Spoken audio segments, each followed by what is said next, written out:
Show. The internet's most inspirational podcast. Every Saturday morning from 8 to 10 a.m. The Motivator Show. Nigerian International Virtual Town Hall Meeting. Messages for the Presidents. President Bola Ahmed Tinubu, leader of the APC, All Progressive Congress Party, issues of concern, cost of living crisis, bad governance, violence in society, the Naira is weak, uncertain electricity supply, where are the jobs? We are hungry, Mr. Presidents. That is why we are protesting.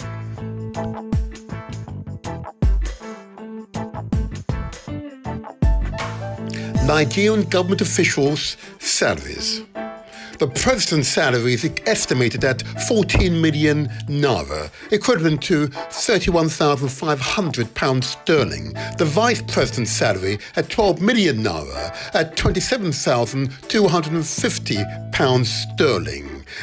Ministers or chairman of constitutional bodies, 7.8 million naira, equivalent to £17,500 sterling.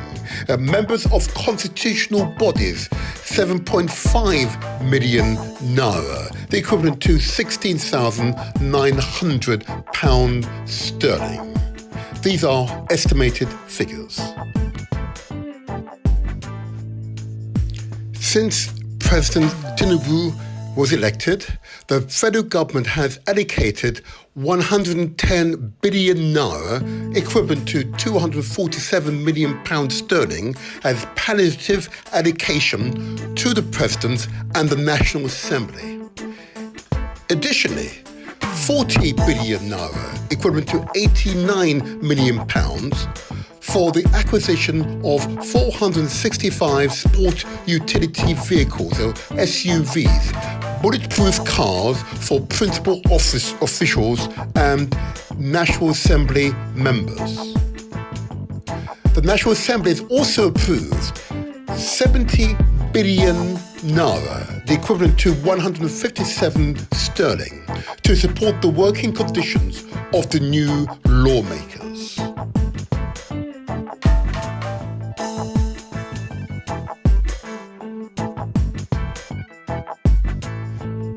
Nigerian lawmakers have chosen to keep secret their actual annual income. However, it is believed they can claim for 100% of their living expenses.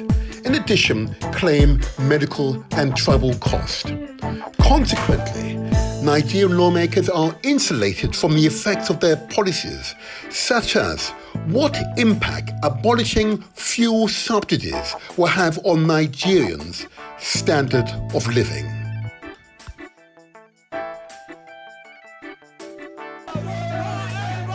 Nigerians are protesting on the streets. End bad governance. Fuel cost has trebled since the President Tinubu was elected. Poverty is on the rise. Naira devaluation has hurt the poor the most. 40% food inflation. We need affordable health care. We need free education, better maternity care. We need job security. End corrupt behavior.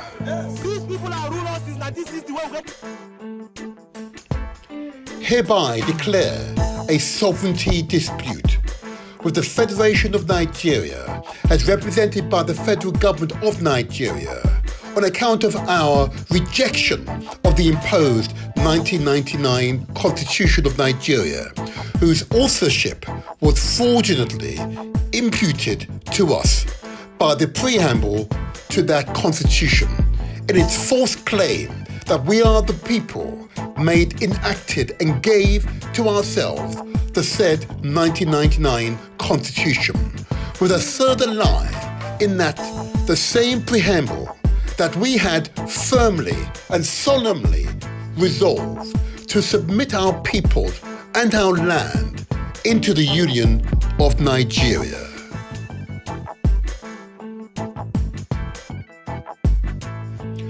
The joint proclamation of a sovereignty dispute by accredited delegates of the Nigerian indigenous nationalities of the Southern and Middle Belt territories of Nigeria, issued on the 16th of December 2020 in Lagos, with a 90-day notice to the government of the Federation of Nigeria, the Security Council of the United Nations, the government of the United States of America, the European Union, as well as the international community. Notice of constitutional grievances, declaration of constitutional force majeure, and demand for transitioning process for an orderly reconfiguration of the constitutional basis of the Federation of Nigeria.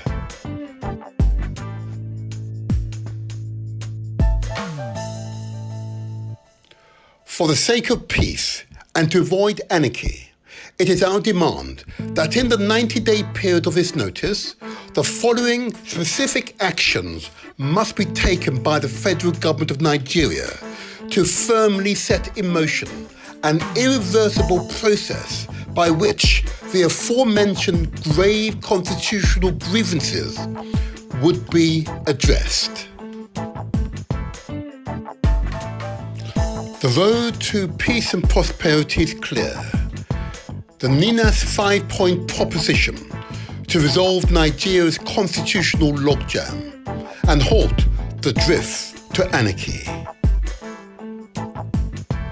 Acknowledgement of the constitutional grievances raised in union dispute. Express commitment to decommission the imposed, fraudulent and unitary 1999 Constitution.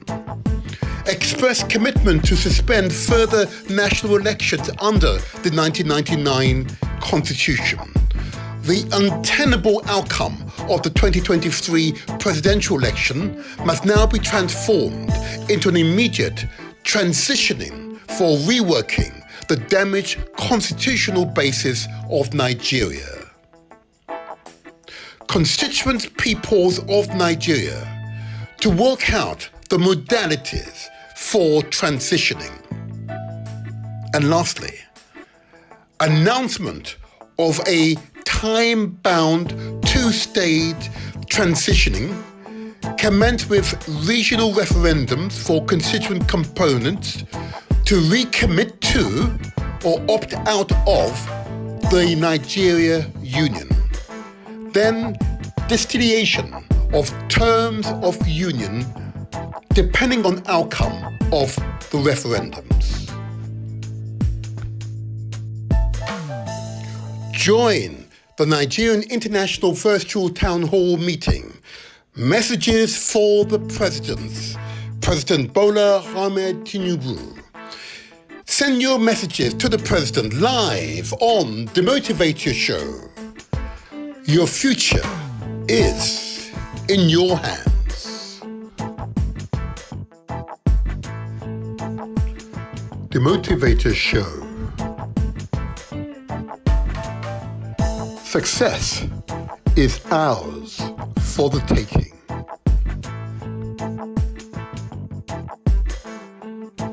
Subscribe to our YouTube channel. It's free.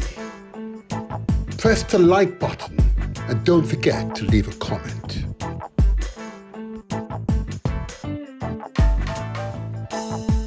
Follow us on Facebook. Give us the thumbs up and share with your family and friends.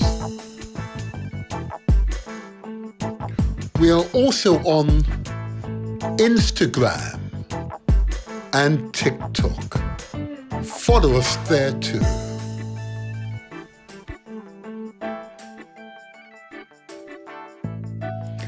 You can listen to us on Galaxy at fui.net and also Mixcloud too.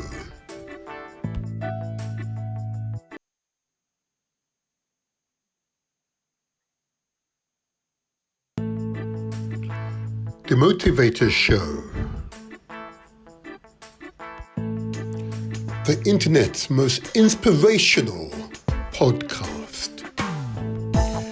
Every Saturday morning from 8 to 10 a.m. The Motivator Show.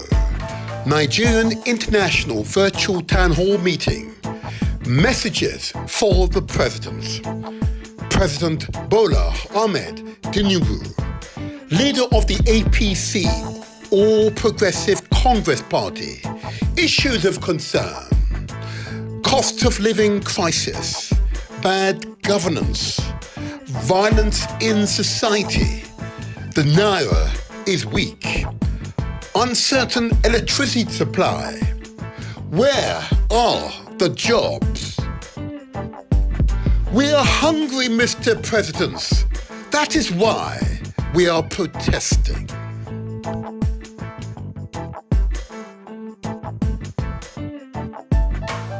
Nigerian government officials' salaries. The president's salary is estimated at 14 million naira, equivalent to £31,500 sterling. The vice president's salary at 12 million naira, at £27,250 sterling.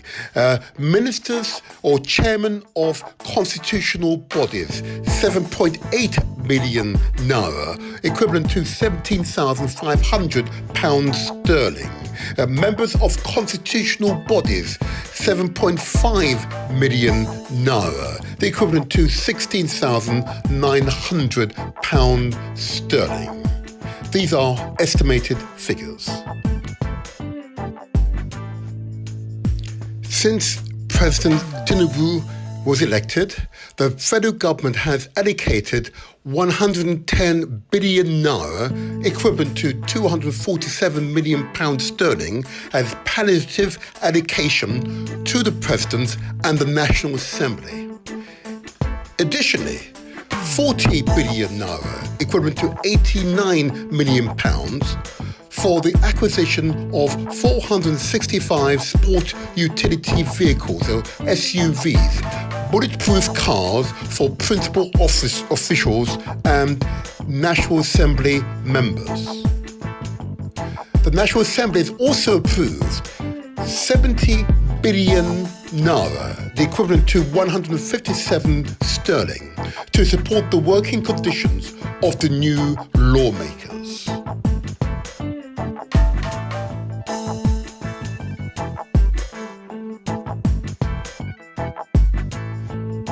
Nigerian lawmakers have chosen to keep secret their actual annual income. However, it is believed they can claim for 100% of their living expenses.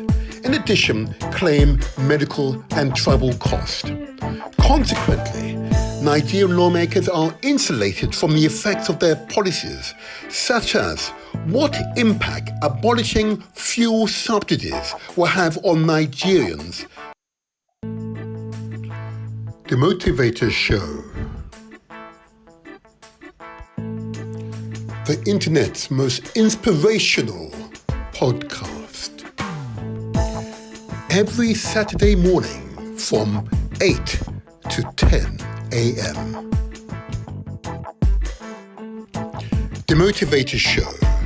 Nigerian International Virtual Town Hall Meeting. Messages for the President.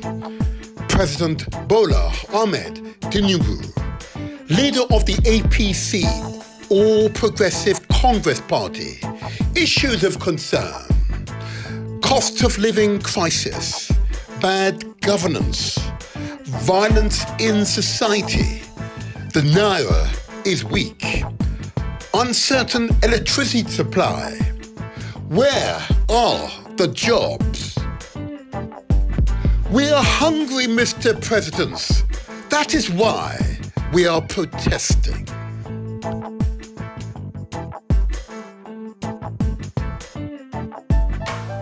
Nigerian government officials' salaries. The president's salary is estimated at 14 million naira, equivalent to £31,500 sterling. The vice president's salary at 12 million naira, at £27,250 sterling. Ministers or chairman of constitutional bodies, 7.8 million naira, equivalent to £17,500 sterling. Members of constitutional bodies, 7.5 million naira, the equivalent to £16,900 sterling. These are estimated figures. Since President Tinubu was elected, the federal government has allocated 110 billion naira, equivalent to £247 million sterling, as palliative allocation to the President and the National Assembly. Additionally, 40 billion naira, equivalent to £89 million, for the acquisition of 465 sport utility vehicles, or SUVs, bulletproof cars for principal office officials and National Assembly members. The National Assembly has also approved 70 billion naira, the equivalent to 157 sterling, to support the working conditions of the new lawmakers.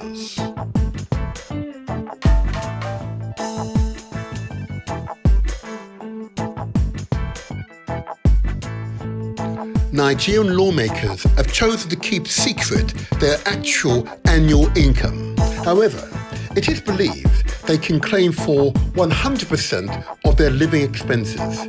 In addition, claim medical and travel costs. Consequently, Nigerian lawmakers are insulated from the effects of their policies, such as what impact abolishing fuel subsidies will have on Nigerians' standard of living.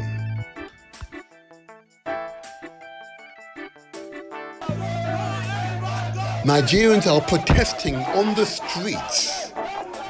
End bad governance. Fuel cost has trebled since the President Tinubu was elected. Poverty is on the rise. Naira devaluation has hurt the poor the most. 40% food inflation. We need affordable health care. We need free education, better maternity care. We need job security. End corrupt behavior.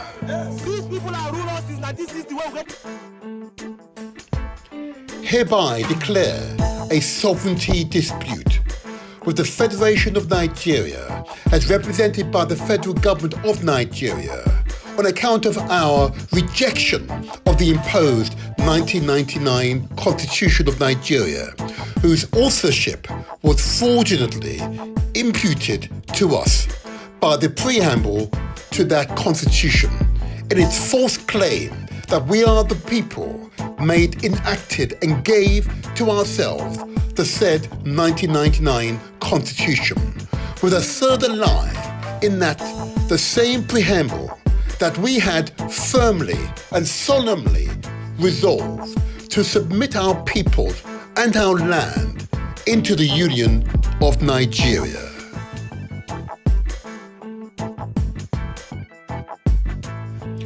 The joint proclamation of a sovereignty dispute by accredited delegates of the Nigerian indigenous nationalities of the Southern and Middle Belt territories of Nigeria, issued on the 16th of December 2020 in Lagos, with a 90-day notice to the government of the Federation of Nigeria, the Security Council of the United Nations, the government of the United States of America, the European Union, as well as the international community.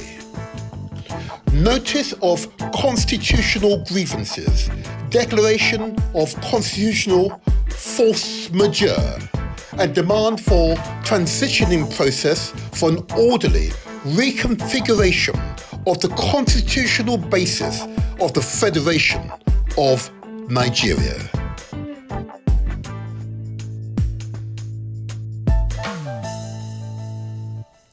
For the sake of peace and to avoid anarchy, it is our demand that in the 90-day period of this notice, the following specific actions must be taken by the federal government of Nigeria to firmly set in motion an irreversible process by which the aforementioned grave constitutional grievances would be addressed.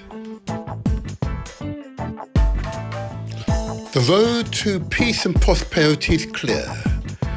The NINA's 5-point proposition to resolve Nigeria's constitutional logjam and halt the drift to anarchy. Acknowledgement of the constitutional grievances raised in union dispute.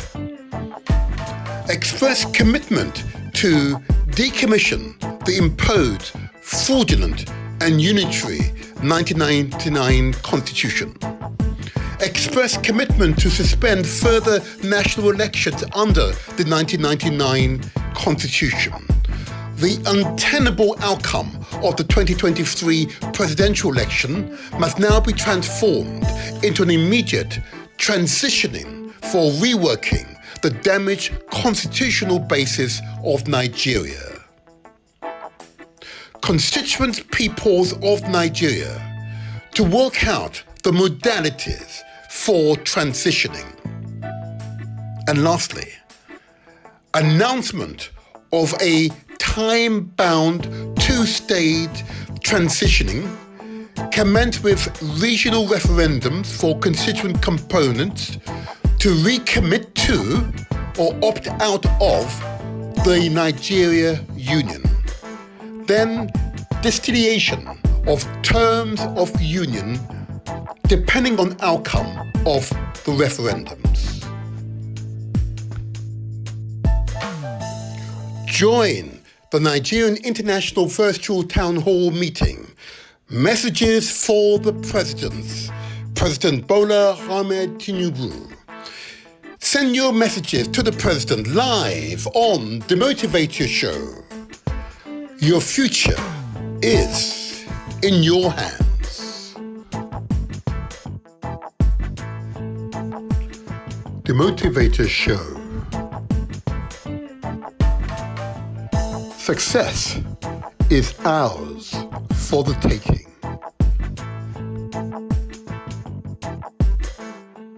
And indeed, success is indeed ours for the taking. It is a state of mind, a state of being. This is the motivator. This is where we translate our words into action, and where success is ours for the taking. How are you feeling, people? How are you feeling? Well, I'm feeling fantastic. I'm feeling elated. I'm feeling powerful. I'm feeling just like you. Yeah, rise up, my mighty people. That is what the great Marcus Garvey would have said if he was here right now. I am feeling really good. Today's show will be a truly thrilling, enlivening, empowering experience. It is one that you will not forget in a hurry, because you are the change makers. I say again, you are the change makers. But before we get into that, let's go through a few congratulations, thumbs up, and appreciation to those who have contributed to past shows of The Motivator. Let's first of all begin by noting the show last Saturday. Wasn't that fantastic? An overview on the future, likely future. I'm concerned with some confidence now. Likely future. Kamala Harris presidency in the United States of America.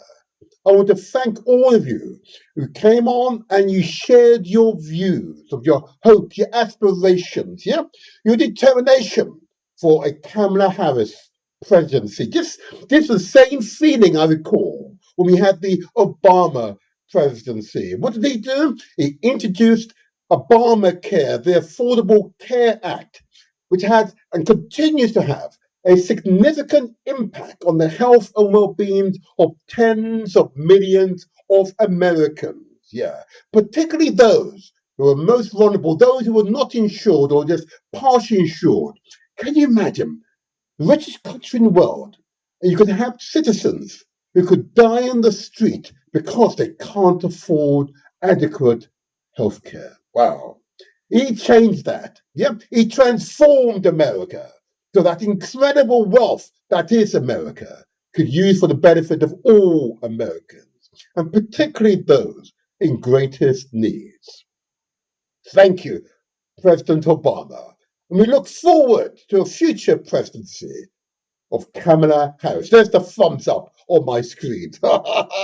Yes, yes, yes, yes. You can make it happen. And in our next episode of the Motivator Show, we will have Americans, particularly African Americans, speaking to us, giving their perspective on a potential future Kamala Harris presidency. So watch this space. But today's show will focus, of course, on that great country of Nigeria. More to come. But let me, before I do that, I want to first of all congratulate and give another thumbs up. In fact, I'm going to put both my thumbs up for those who, of course, involved in the Galaxy Afui.net.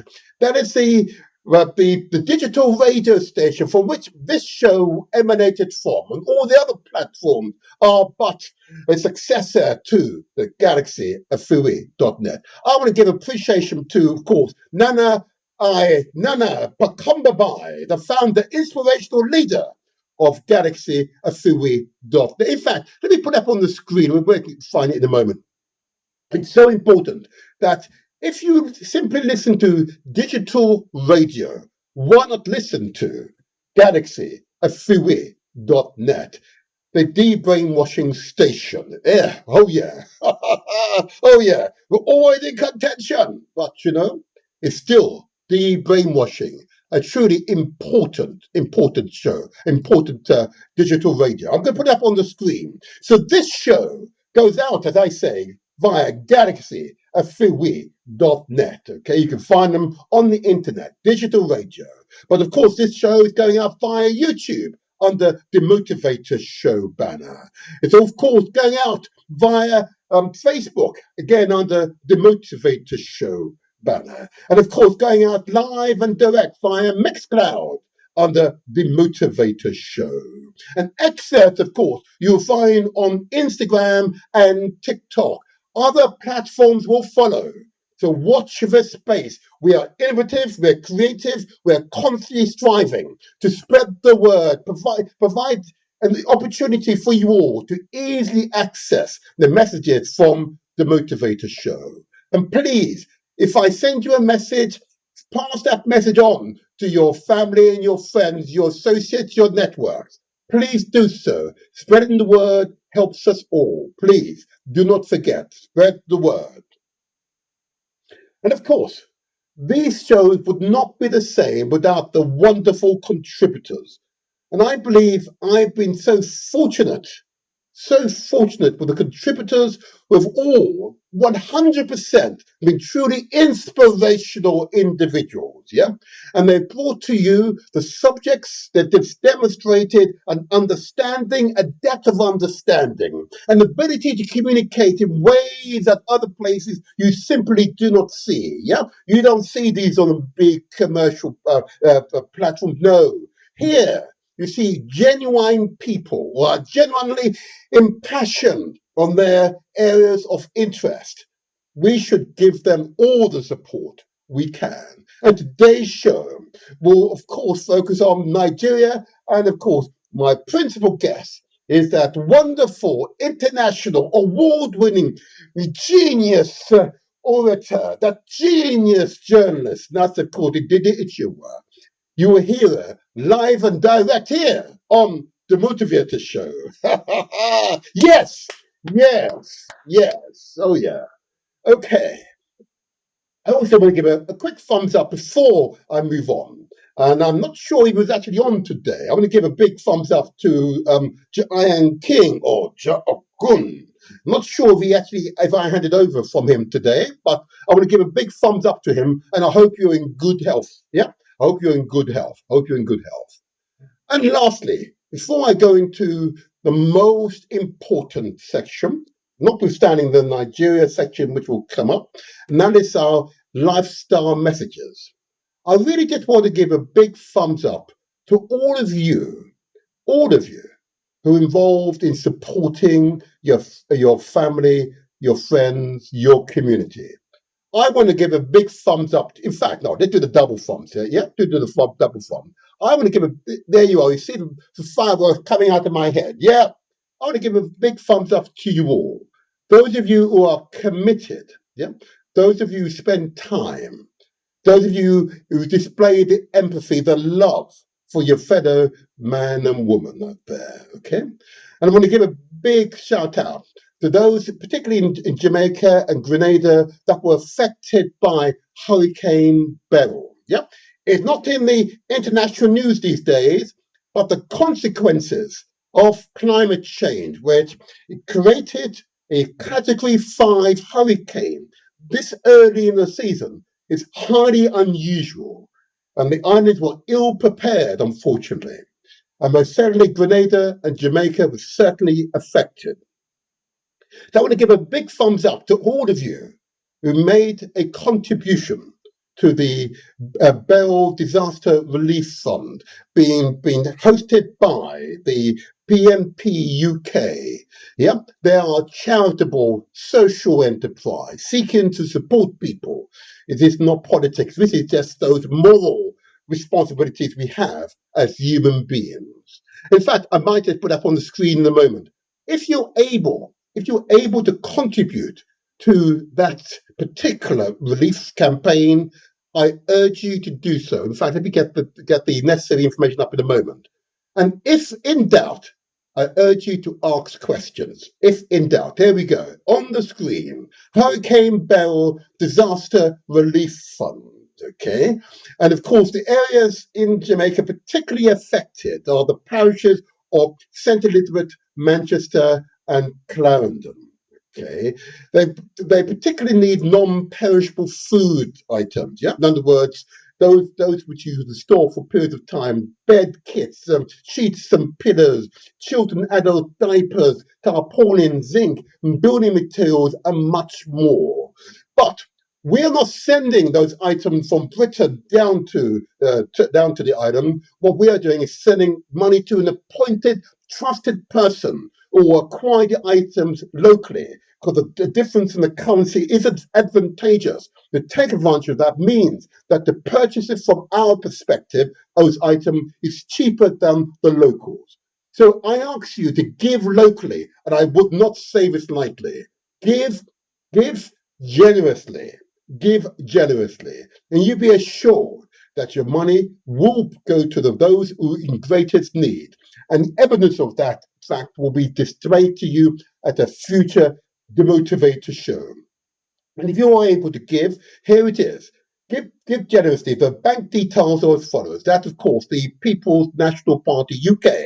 And that is not a political party, it's a social enterprise. The bank is NatWest Bank, sort code 600802, account number 2986123. And in the reference, if you put this in, DRF-Beryl, Disaster Relief Fund, in other words, DRF-Beryl. Okay, so we know that that money is intended for the Disaster Relief Fund. Okay, give generously, and I can tell you, I'm told that we're now in the thousands. Long may that continue. You can contact PNP UK via the website, which is www.pnpuk.com. The email address, if you need that, is disasterrelief@pnpuk.com. Please give generously. Yep. Reformations. Yep. Reformation, indeed.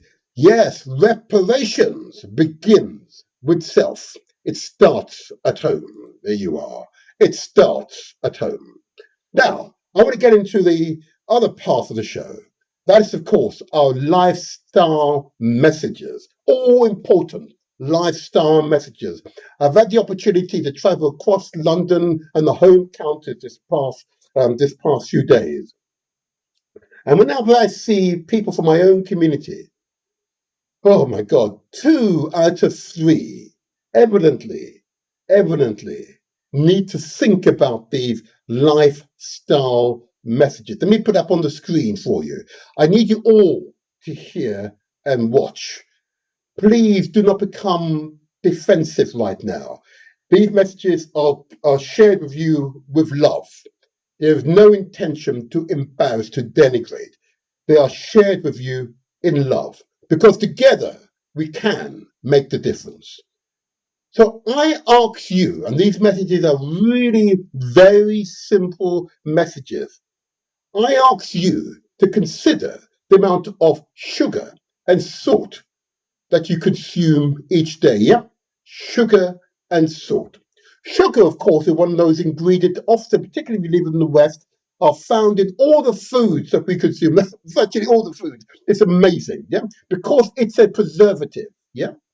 And of course, we'd love to give to children these sweets, which are truly just sugar, yeah. Unfortunately, once you develop a sweet tooth, an addiction to sugar, that you can't have food without sugar in it, it has the potentiality to overwhelm your body. In other words, affect the efficient functioning of your pancreas, which is responsible to secrete and release into your body insulin. And if your pancreas doesn't work well, the potentiality is for type 2 diabetes. Here in Britain, the National Health Service, or the NHS, spends more than £26 billion on treating people with diabetes, particularly in the African, Caribbean, and South Asian communities. Levels of obesity exceed, in some cases, more than 40 to 50% in some areas of the country. In some areas, it is higher. It is frighteningly higher.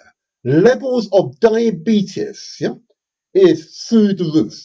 I ask you to consider the amount of sugar you're consuming and seek out the ability, yeah, to reduce the amount of sugar that you consume. Yeah, try to avoid excessive quantities daily if you can. I know it's challenging, but speak to your doctor, speak to your nutritionist, speak to those in the know, and they will give you the personalized information for yourself. But for me, I no longer purchase sugar from the grocery store, as that's one mark of my opposition to the overconsumption, so I don't overconsume on sugar. Equally, salt is another one of those ingredients. Salt is used as a flavor enhancer. Yeah, yeah. It's a fallacy, pure fallacy. It means that you don't actually taste the food, you're actually tasting the salt. The problem with the salt, of course, is the effect it has on the body, the heart and the arteries, and the challenges it creates for the heart. And the challenges means that the heart pumps with even greater vigor. Yeah, pressure goes up. Yeah. And that hypertension or high blood pressure pervades our community at dangerous levels. I ask you to consider the amount of sugar and salt that you consume each day. I ask you to consider it because of the potential long-term implications for you if you over consume on sugar and salt. And I know it's prevalent in the food, but those foods where you can taste it, it's present, it's visible to you, reduce it. Yeah, reduce it. In later shows, I will display what the ideal daily quantity of sugar and salt for an average human being. But today I want to focus on simple reduction. The other ingredient is, of course, carbohydrate. Not your average ingredient that you simply add to your cuisine. It's simply a fat. Wheat, of course, the primary source. Root vegetables such as potatoes and the yams. Yeah, oh yeah. Okay, that's the challenge. It's the overconsumption. The experts tell us that we should consume no more than a fistful of food per sitting. I repeat, a fistful of food per sitting. All of us, me included, still eat far too much, far more than our bodies actually require. The problem is our bodies assume that we're eating to this extent because we're eating for a rainy day. Famine is on the horizon, and therefore you are overeating in order to build up the necessary reserve to see you through the famine period. A famine period which never arrives. Yeah, I get it. Yep, I get it. I get it. Don't you worry. This is the sugar and the salt and the carbohydrate being sourced from wheat and, of course, the root vegetables, so the potatoes and yam. And yes, I know I can hear the West Africans in particular on the yam. I get it. I get it. But if you've been brought up on yam, it's different. The challenge, particularly for Africans and others in the West, is that the diet is much more varied, and therefore the overconsumption is not compensated by the lack of consumption of other ingredients that is typically found here in the West. And therein lies the problem: adaptation to one's environment. The other ingredient I need to bring to your attention is, of course, the overconsumption of fat. I know you don't. I know you would say, but I don't add fat to my diet. Yes, you do. First of all, on the screen, you see the raw meat. It has to be raw so you can see the meat from the fat. The fat, of course, is that white streak that's very present. If it was cooked, you couldn't see it. There you are. Or indeed, I could have had the oils. Yep, yep. There you are. The oils that we like to add to our food, to fry our food, to dunk our food in fat, in other words. The potential problem for this, for us, of course, is that the fat is accumulated in our bodies, and the impact is very obvious to many of you later on in this presentation. I ask you to consider the amount of fat you are consuming. Wherever possible, get rid of that fat from the meat. Wherever possible, avoid frying your food. Wherever possible, think about the likely impact of fat on your body. And here we are on screen, the impact of accumulated sugar, salt, carbohydrates and fat, and I'll get on to starch in a moment, all mixed up. And there you have it, a partially blocked artery. You can see the blood having to squeeze through the reduced vessel. And there you have the consequence of the overconsumption, our body's inability to rid itself of all the excess food that we consume. And there you see a direct causal link. There is the challenge. The blood being forced through this partial blockage raises your blood pressure because of the increased pressure being applied by the heart. And there you see the causal link. And yes, you can avoid this. Yes, you can avoid this. The last ingredient I will give light to is, of course, starch. Again, starch is not one of those typical ingredients you simply buy from the grocery store. It is present in certain food, and particularly in the rice. Yeah, I know, I can hear the West Africa, I can hear people right across the motherland and the Caribbean say, what, rice? Yep, the rice. It's not the rice itself the problem, maybe it is, it's the overconsumption. Okay, starch, of course, it is a source of energy. Our bodies store it for the reason I explained earlier. In times of famine, yep, times of drought in which you don't have access to food, to nutrients. Yep, you're storing in your body. You'll see it at the moment, the impact. You see these pretty cakes on the screen. Yep, those pretty fairy cakes, those sweet and salty biscuits. Yep, all contained of the jam-packed full of starch. And the starch, of course, can have beneficial and in all too many cases harmful long-term effects if consumed in excess, far more than our bodies actually require. And here you have it on the screen, the likely impact with the overconsumption of the ingredients I've mentioned. Okay, you see a lady and a man with the bloated shoulders, the bloated chest, the bloated abdomens, the bloated thighs, and the bloated bottoms, or buttocks in polite company. And there you have it, the causal link between what you eat and the impact it has on your general health and well-being, and therefore your body. I ask you to consider very carefully what I have said and what the powers you have to change. I realize once you form habit, it is extremely challenging and you need support. And I urge you to seek out that support.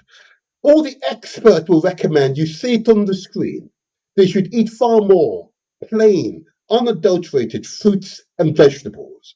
You see on the screen tomatoes, oranges, you see the avocados, the grapes, you see the cabbages and the beetroot, yeah? You see the melons and the sweet corn, yeah? You see the apples and the celery, you see the bananas and the lemon, you see the cauliflower and the noriega. Yeah, you see the cucumber and the tomatoes. Yeah, this is what our bodies actually crave. You see the wonderful oranges. This is what our bodies crave. With this food, our body can renew itself again and again and again and again. This is what our bodies crave. Yeah, this is what our bodies. See the wonderful pineapples there. That is what our bodies crave. Yeah, you see the kale. That's what our bodies crave. You see the almond nuts. That's what our bodies crave. This is what our bodies most desire to eat. See the onions. Yeah, that is what our bodies crave. Yeah, why would you deny your body what it most needs to rebuild itself, to regenerate itself? Wonderful bananas there. This is what our bodies crave. Of course, many of you will recognize that we are, of course, 70% or so water. And the foods I've just mentioned all contain ample amount of water. But from time to time, we should top up on the water that we consume. Yeah, there you are. We're about 70%. I'm told between 2 to 3 liters per day of water is the ideal quantum for most of us, depending upon your height and your mass. I urge you to drink appropriate amount of water, but before doing so, seek out professional advice. Ensure you're not overhydrating. That's always a danger as well. Okay, but what I've said doesn't matter unless you're taking care of your health and you're taking care of your physical health. And by that I mean exercising. You see on the screen, young lady with her weight, she's pumping those weights. You see the mature gentleman, he's got his headphones in and he's running with a smile on his face. That is what you need. See a young lady there running up and down those stairs. I can show you that is good exercise. Yeah, 20 of those and you will feel good afterwards. Yeah, you will definitely sweat. See a young man doing his press up, his bulging muscles, ensuring that muscle tone and firmness. This is what our bodies absolutely crave. I urge you to hear these lifestyle messages. These lifestyle messages, I gain no personal wealth from this. These are basic, to the point lifestyle messages. And if you're able to respond positively, will affect in a positive way your long-term health and well-being. Of course, to close, it's important to take care of our mental and spiritual health.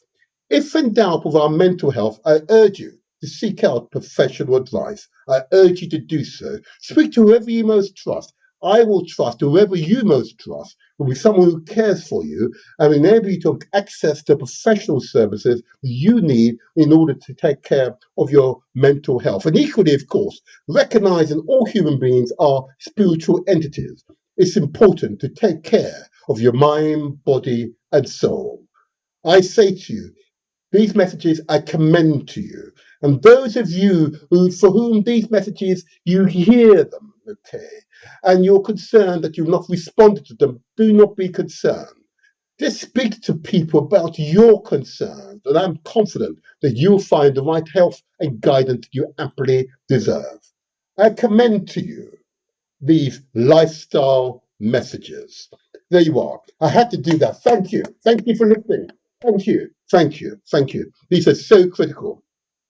I've seen the official figures, and there is no reason why the levels of obesity or being overweight should be present in our community, or indeed levels of diabetes or high blood pressure. Yeah, there is no reason. These are mostly self-inflicted wounds we can help each other to remedy. Working together will make the difference. Praise be, T-War. Praise be, praise be. Be positive, people. Be positive. Yes, yes, the motivator here. This is where we translate our words into action, and where success is ours for the taking. And before we get into the main theme of today's show, which will be Nigeria and the many protests occurring across Nigeria, I did want to make a few very quick announcements, and I know you will understand why I'm making these announcements. So, first of you, those of you who are affected by the Windrush strategy, the so-called hostile environment created by the last government, okay? If you need advice, guidance, please contact the Windrush Legal Advice Clinic. You recall they're here on the Motivator Show.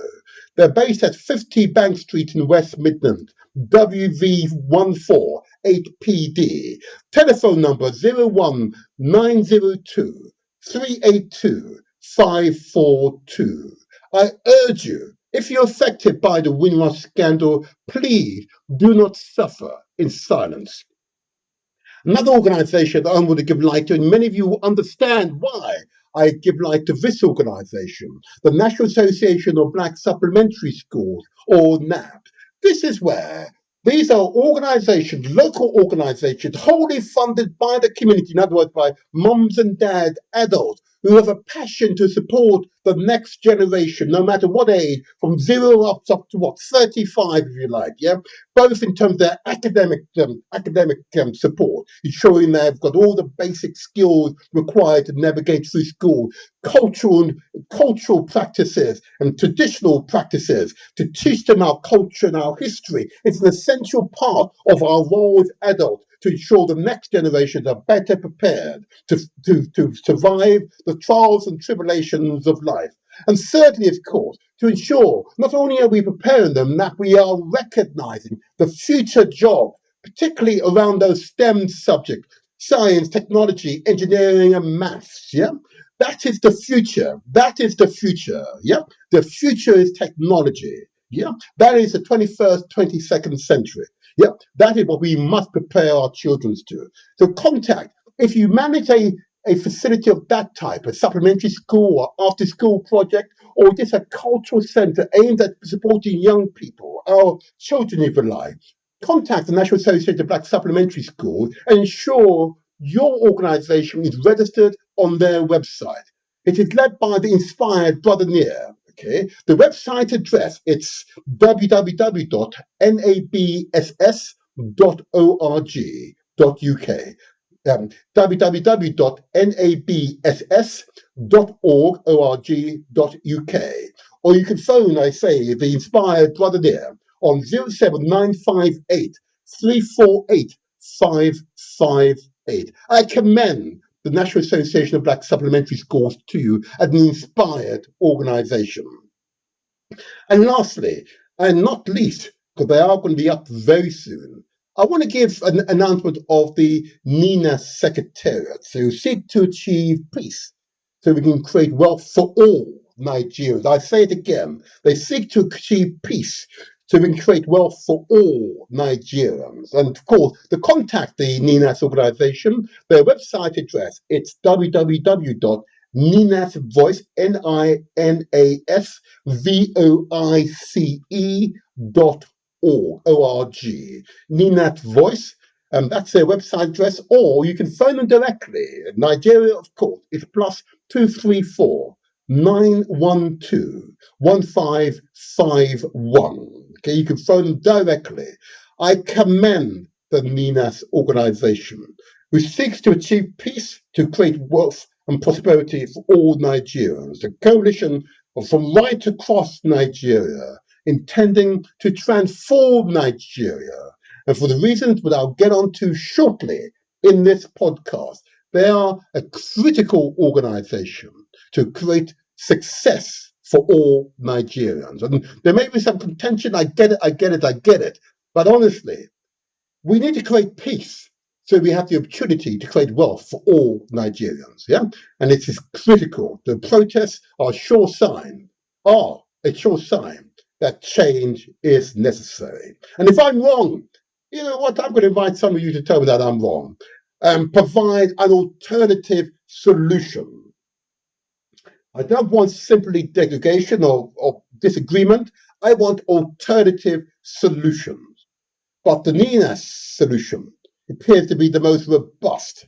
It appears to be one that you can understand, because there's, regardless of your ethnic profile, the tribal affiliation, yeah, you come together with common aim and common purpose. Yep. The NINAS organization displayed leadership, and it has given a path to success. I can only hope that the many peoples, and indeed the government of Nigeria, hear the call and do not feel threatened by NINAS, but will embrace the vision that is set out by the NINAS Secretariat, okay, and the path towards peace, so we can create wealth for all Nigerians. Okay, so that's what I want to say. But before getting to that, I did want to recite a saying by my most favorite international journalist. Of course, as you know, that is Ndidi Uwechue. Okay, I'm just going to bring this one on the screen. There we go. There's one. Given the state of Nigeria and indeed Africa, I think people haven't yet made the mental link that they are responsible for the kind of existence they hand over to their children. Yeah, that's Ndidi for you. We're going to hear her voice soon. Ndidi Uwechue. Yeah, that's what she says in one of her wonderful articles. Yeah, it is profound. In other words, we are the change makers, and we create the environment that our children can either thrive or do whatever else. Okay, we want them to thrive. Yeah, we don't want them to stand still in inertia. Mm-hmm.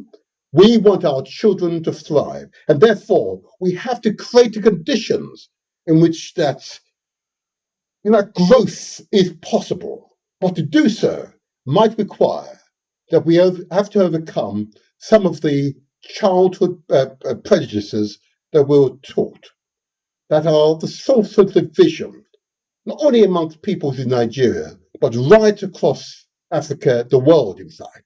Okay? It requires us to have in mind that strategic vision, peace, so we create wealth for all. I say Nigeria a moment ago, but it can be for all. Got to create peace, conditions for peace, and that's got to be the goal, yeah, the long-term aim, peace, so we can create a growth environment, peace.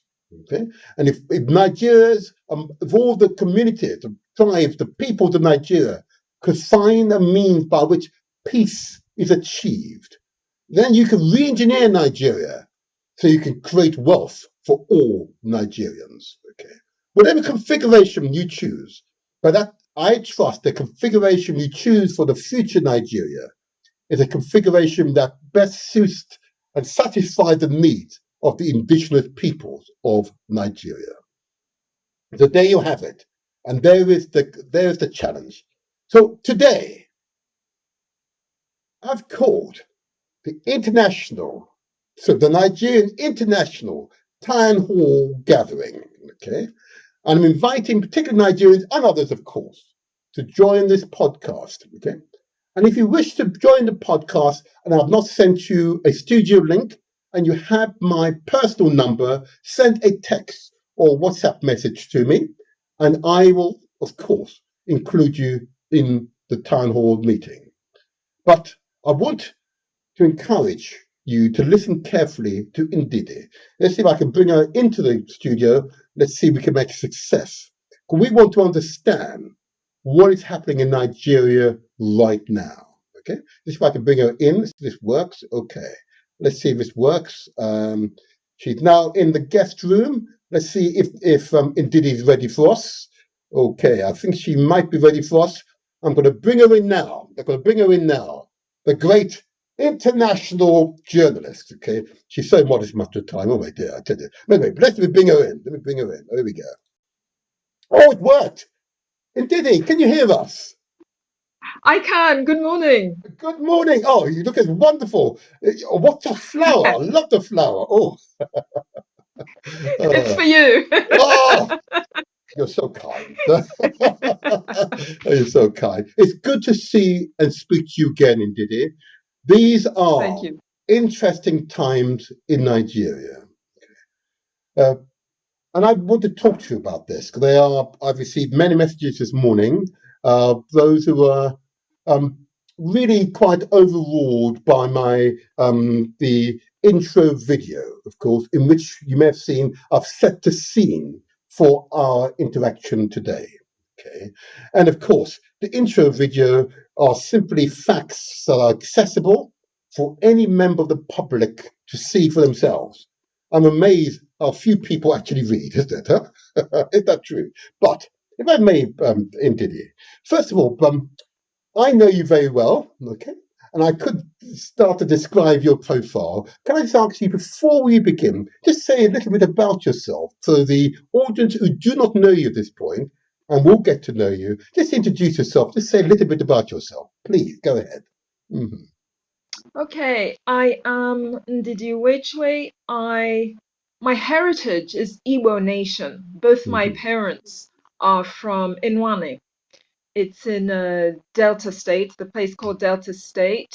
Mm-hmm. And I've been, I was brought up, I'm not born in Africa, so I've lived all my life in Europe, in England, and 10 Mm-hmm. years in France. Mm-hmm. I'm a retired Metropolitan Police officer. So I know all about crime and how to arrest people and how to investigate criminality. So after I retired in 2015, I came down to Nigeria because my mother had now become widowed to do farming. I Mm-hmm. thought that that was going to work. Fulani herdsmen destroyed my farm. I lost all my money and everything. And I began to search because that would never happen to anybody in England. And as I searched, I came upon a Lower Niger Congress slash NINAS. And Mm-hmm. when I found out that the 1999 constitution was a forgery, I thought, Mm-hmm. if I had known that Nigeria's constitution was a forgery, there's no way I would have relocated to Niger. I would have stayed in England. But Mm-hmm. I'm here, and I decided to join NINAS to take down the 1999 constitution, a forgery, in an orderly way, through an orderly process using international law and United Nations declarations for the rights of indigenous persons. That's what it's based on. And we're following the kind of procedure that South Africa followed when they got rid of their apartheid constitution, which of course Mm-hmm. Black people would never have made, and of course would never have agreed to. We're Mm-hmm. in the same sort of situation in that we've got a forgery, a make believe for a constitution. Mm-hmm. And that's why. And I'm a signatory to the constitutional force majeure that was declared on the 16th of December 2020. Can I just hold you there? Because I'm going to get onto the force majeure and explain what it means for those who are uninitiated. Okay, that's there you are. But I want to just go back a few steps there. You returned to Nigeria to take over your family farmstead. It was destroyed by by herdsmen. Yes, you identified them being Fulani herdsmen. Okay, and then at that point, you wanted to transform the entire country. Now that's a big step, isn't it? I understand the destroying the homestead. I get that, but why completely change the country? That's an enormous step No, forward. no, Go ahead. Yeah. no. It's not about changing the country. What it Hmm. is about creating a Hmm. legal, legitimate union. Hmm. Because if the 1999 constitution is what creates the union and it's a forgery, it means you've got no union. Hmm. Okay. That's So we've got no very clear. union. No, no, I'm going to pause you there. That's fine. That's very clear because we're going to interrogate this later on in the interview.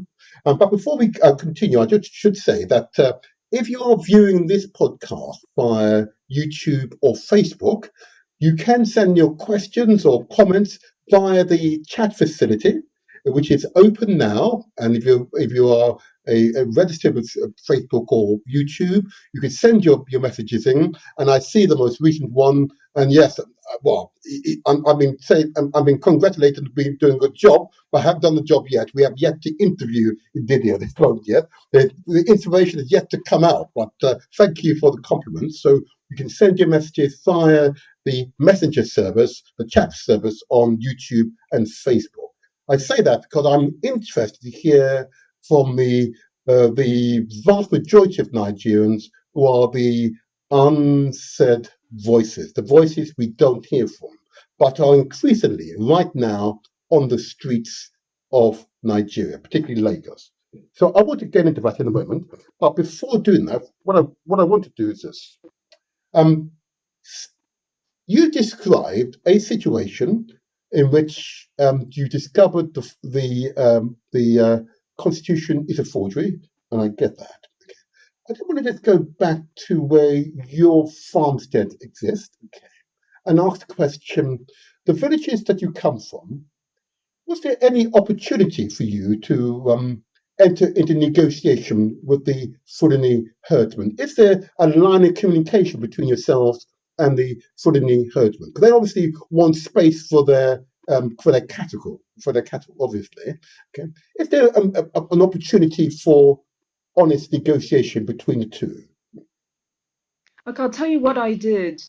You first of all, you don't, if you're a victim of a crime, even in Mm, England, you don't start talking to your suspect, do you?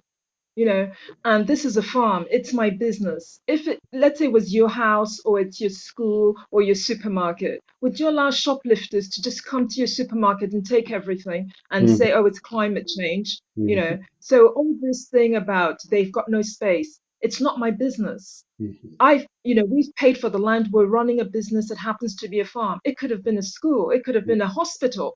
People don't just go and trespass and destroy your business. I know mm, this is Africa, but Africa is not that daft. mm, This, the calling it, oh, that they want land and that it's climate change. They've got their ancestral land. They should go home. They know who they are. They've got mm, no ancestral land in Nigeria. They've got mm, no right to invade people's farms. I would not go into somebody's farm in Yoruba land or Tiv land and start saying climate change. I'm not mad.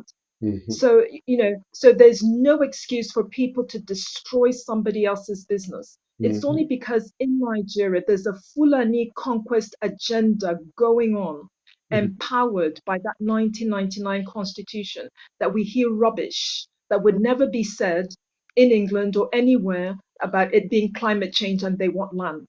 Okay. Climate change is affecting everybody. It's also affecting Igbo land and Tiv land. So they have no right to go and invade people's farms. I'm lucky they didn't kill anyone. In the Middle Belt, they're killing people. Yes. So all this thing about herdsmen and wanting land, that is such a stupid and false narrative that makes no sense. Mm-hmm. Everybody has a right, you buy your land or you rent your land and you do a business. And Mm-hmm. no trespasser is supposed to go there and destroy it. I What understand. we did is Yeah. we went to the local chiefs, the king and everything. At that time, I didn't know that they had taken bribes. The traditional rulers, I'm just telling you a fact, and anybody Mm-hmm. who's in Nigeria knows it's true. Mm-hmm. Traditional rulers take bribes to allow Fulani to go throughout the different kingdoms. Mm-hmm. And that is well Okay. known. At the time, I didn't know, but because of what happened to me, I now found that out. All right. Again, much of the research I've conducted supports your statement. So I'm not going to contend with that. What I'm seeking to do is there opportunities to find peace between them, okay? Or is the separation of, as is outlined in the Nina's declarations, um, more likely than not, of the different peoples? In other words, is the northern part of Nigeria sort of destined to become a Hausa Fulani enclave that is a sort of governed by, they hope, I understand, by sheer law? Is that really the future for them? Okay, what I'll do is because I happen to have my laptop in front of me, Mm-hmm. and let me see if I can find where it is. Okay, let's remember this. Igbo people, everybody in Nigeria is indigenous. They've got ancestral land except for the Fulani. Yeah. Right. Nobody wants anybody's land. Yeah. We all have our land, different sizes, but we have it. Now you've got somebody who wants to kill you. Mhm. And it was Amadou Bello who said, and it was reported on the 12th of October, 1960. This is what, so when my people and all Nigerians, yeah, Mhm. we're thinking we got rid of the whites, we got rid Mhm. of British Yep. suzerainty, that we're Mhm. now getting independence. We didn't know that the Fulani had another mission and another agenda being helped by the British. We didn't know. And this is what Amadou Bello said. He said, the new nation called Nigeria should be an estate of our great grandfather Usman Dan Fodio. We must ruthlessly prevent a change of power. We used the minorities in the north. At that time, the Middle Belt was part of the northern region, yeah? So he means the Middle Belt. So we used the minorities in the north as willing tools and the south as a Mhm. conquered territory, and never allow them to rule over us and never allow them to have control over their future. That is why Nigeria is not working. And the Mhm. 1999 constitution is the instrument that brings that about. Now, what Ninas has said is this. Ninas has not talked about separation of Nigeria, but of course, the Fulani are frightened of that because they need Nigeria to be one unit to carry on with this conquest agenda. So the Fulani keep on frightening everybody. Oh, we're going to separate, we're going to separate. At no point did Ninas say anything about separation. What Ninas said is, we've got this problem, we've got no union in actual fact, we've got a forgery putting us together. Let's go to transitioning because that's the way to get it done. So that's like a bridge. Mhm. Since you've got no country, you've got a country, but you've got no union. Let's go to transitioning when the ethnic nations will discuss what they want. Mhm. If they decide, for whatever reason, not to go to transitioning, the default position is no union because there's nothing bringing us together as Nigeria. Nigeria is a myth, it's a hoax, it's something in people's minds. And yeah, so we're saying let's come and discuss and see what the people want. If the people want a union, they can have it as a federation, which is what our forefathers had said that they wanted before 1960. Mhm. Things didn't work out well because again the Fulani started their troubles. Mhm. So we then went to Aburi and they said, okay, we need more self-determination. So that's now a confederation. Right. And they, reneged on the Aburi Accord, and Mhm. we're still in this mess. Mhm. Thank you. That provides some context. And of course, for this situation to change, politicians in Nigeria need to um, acknowledge that there is a problem and need to be resolved. And I, as part of my preparation for this show, Ndidi, decided to look at, well, first of all, what are the politicians paid? You know, and I've got this so-called official stats on what the president is paid. So, and bearing in mind, when I think in terms of the Nigerian salary, I've got to always convert it in my mind, as it were, so that I've got a rough calculation in UK sterling. So, according to the official stats, the president earns 14 million naira, which sounds a lot, of course, until you convert it to pounds sterling. It's approximately 31,500 pounds sterling. Just to give you an idea, that's an incredibly low salary, remarkably low salary. But I'll clarify it in a moment. The ministers, chairmen of constitutional bodies, and so on, the ministers of state, um, they earn approximately between 7.5 to 7.8 million pounds, which approximately translated in pounds sterling is 16 to 17,000 pounds sterling per annum. So these salaries are remarkably low by UK standards when you do the currency conversion. But on the face of it, appears to be very large numbers. And I note that when President Tinubu was elected, the National Assembly, under his party's insistence, passed a regulations that enabled them to allocate to the president and members of the National Assembly 110 billion naira, roughly equivalent to 240 million pounds, as palliative allocations. In other words, to take care of their general health and well-being. In other words, yeah. In addition to that, they allocate an additional 40 billion naira, which is equivalent to 89 million pounds, in order to acquire 465 sport utility vehicles, the SUVs, or as well as bulletproof cars for principal officials and National Assembly members. And the third piece of legislation that he passed, that the National Assembly approved a 70 billion naira, or 157 million pounds, to support the working conditions of the new lawmakers. In other words, it does appear, and all the research supports this, and I'm very careful to look at this, that the lawmakers, including the president, are insulated from the trials and tribulation that is the Nigerian economy. Okay.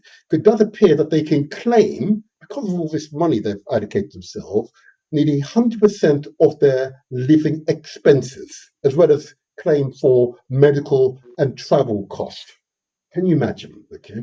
Now, consequently, of course, the lawmakers are insulated from the effects of their own legislation, which I find quite astonishing, quite astonishing. And of course, the impact, of course, is what we have today. Can I just move you forward now to the many protests that is happening right across Nigeria? All the indications are this is a result of the cost of living crisis, the withdrawal of subsidies for fuel costs, which has had an inflationary effect on the economy. And those who've suffered the most, of course, are poor Nigerians. Those on extremely low incomes have been most adversely affected. 40% increase in food prices, I understand. These are really bad conditions for ordinary Nigerians. How are you getting on? That seems extremely bad. And the protests, and I've had the opportunity to speak to some, are very clear that they will not stop protesting until the government puts in the reforms they've demanded to reintroduce the subsidies on the fuel cost. Do you support that strategy? Okay. We had the NSAS in Mm-hmm. 2020 protests, Yes. and some of their leaders were told, go to the source of your problem, Mm-hmm. because Nigeria has got thousands of problems. You can pick 6 today, 2 tomorrow, 3 tomorrow, you've got thousands. Go to the source of your Mm-hmm. problem. Mm-hmm. Shut off the source. But they didn't listen. In NSAS, they didn't listen. The problem of the police brutality of NSAS, it's to do with that 1999 constitution and Okay. the role of police in Nigeria. So we said to them, shut off that tap. But they Mm-hmm. didn't listen. They stood on the constitution, a forgery that brings them miseries, and they were shouting for this and that. So, of course, government will see they're not serious. If I'm government, I'm going to see these people are not serious. I'm just going to treat them anyhow. I'm going to wait until they get serious. So government said, okay, we're going to stop police brutality. Okay. So go on, get off the street. So what happened is that the police department was just renamed, and everything continued because those people, the NSAS people, decided to stand on the 1999 constitution. They're making the same mistake again. They're standing on a fraud, on a forgery, and then they're saying, oh, we want subsidy. Subsidy is not the only problem. The hospitals haven't got equipment. There's no electricity. People don't have water to drink.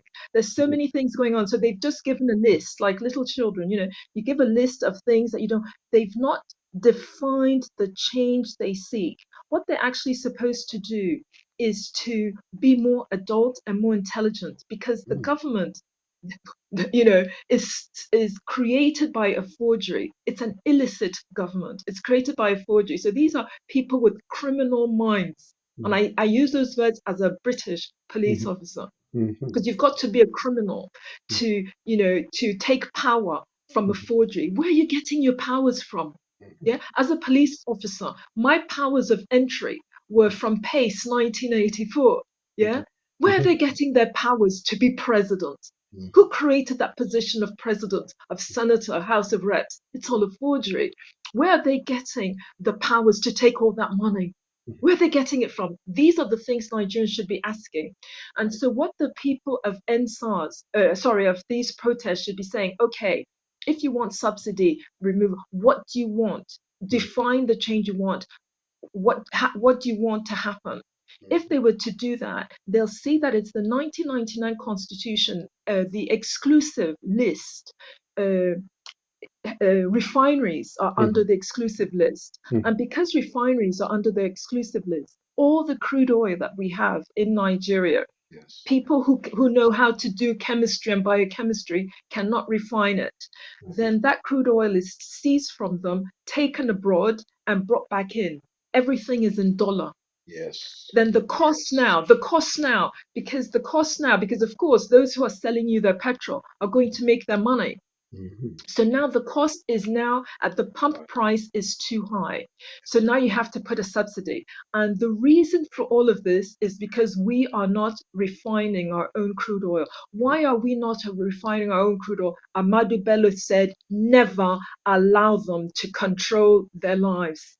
We're not going to be allowed to control your lives. So you've got this 68 item exclusive list that locks you down. So and then the hunger, they're complaining about the cost of food. Of course, food is going to be expensive when your farms are all shut down because the Fulani herdsmen are attacking it. That's a war. A war tactic is to not allow people to have food. Starvation is one of the things they use in the Biafra genocidal war. They know it works. They used it even during the Holocaust against the Jews. So starvation. And it's something that people have been using for centuries. You do a siege around a town so that the people are stuck in the town. They can't go to their fields, and starvation. So the reason that food is expensive is because the farms are not functioning. And of course, the withdrawal of subsidy on fuel costs has meant that the price to transport items across the country has gone up significantly, and therefore created this 40% food inflation in the past 2 months, which is figures that are just outrageous. If we had 40% food inflation here in Britain, as you know, that would be a problem. And the government would have to raise money in the international market to ensure that the people can afford at least food, basic food. And I've watched many videos, read many articles of the pain and the distress tens of millions of Nigerians are now going through, which is a direct result of government policy. Why the government chose to withdraw the subsidy in the sudden form that they did makes no sense to me. I'm sorry, that I'm butting in. It's okay. It's because people refuse to go to what I've just said about Ahmadu Bello. There's a conquest agenda going on. If you don't read what's happening in Nigeria through this conquest agenda, you go, oh, why? I know why. There's a conquest agenda going on. I didn't know why my farm was being destroyed, but when I found out this is a forgery and that 1999 constitution is what is going to bring about the conquest agenda, and it's on different fronts. It's going to be on everything you need for life. Everything you need to make Nigeria habitable is going to be attacked. Hospitals, roads, electricity, food, security, your farm, your business. Everything, because there's a conquest agenda. Let's you can see, because you're even saying, oh, why should it happen? There's a conquest agenda going on, and all the suffering of the people, they don't care. I understand it, Didi, but I note that in the extreme north, the second biggest city, Kano, there's mass demonstrations right across that city as well. And that's in the extreme north of the country, right in the centre, he says, of Hausa Fulani areas.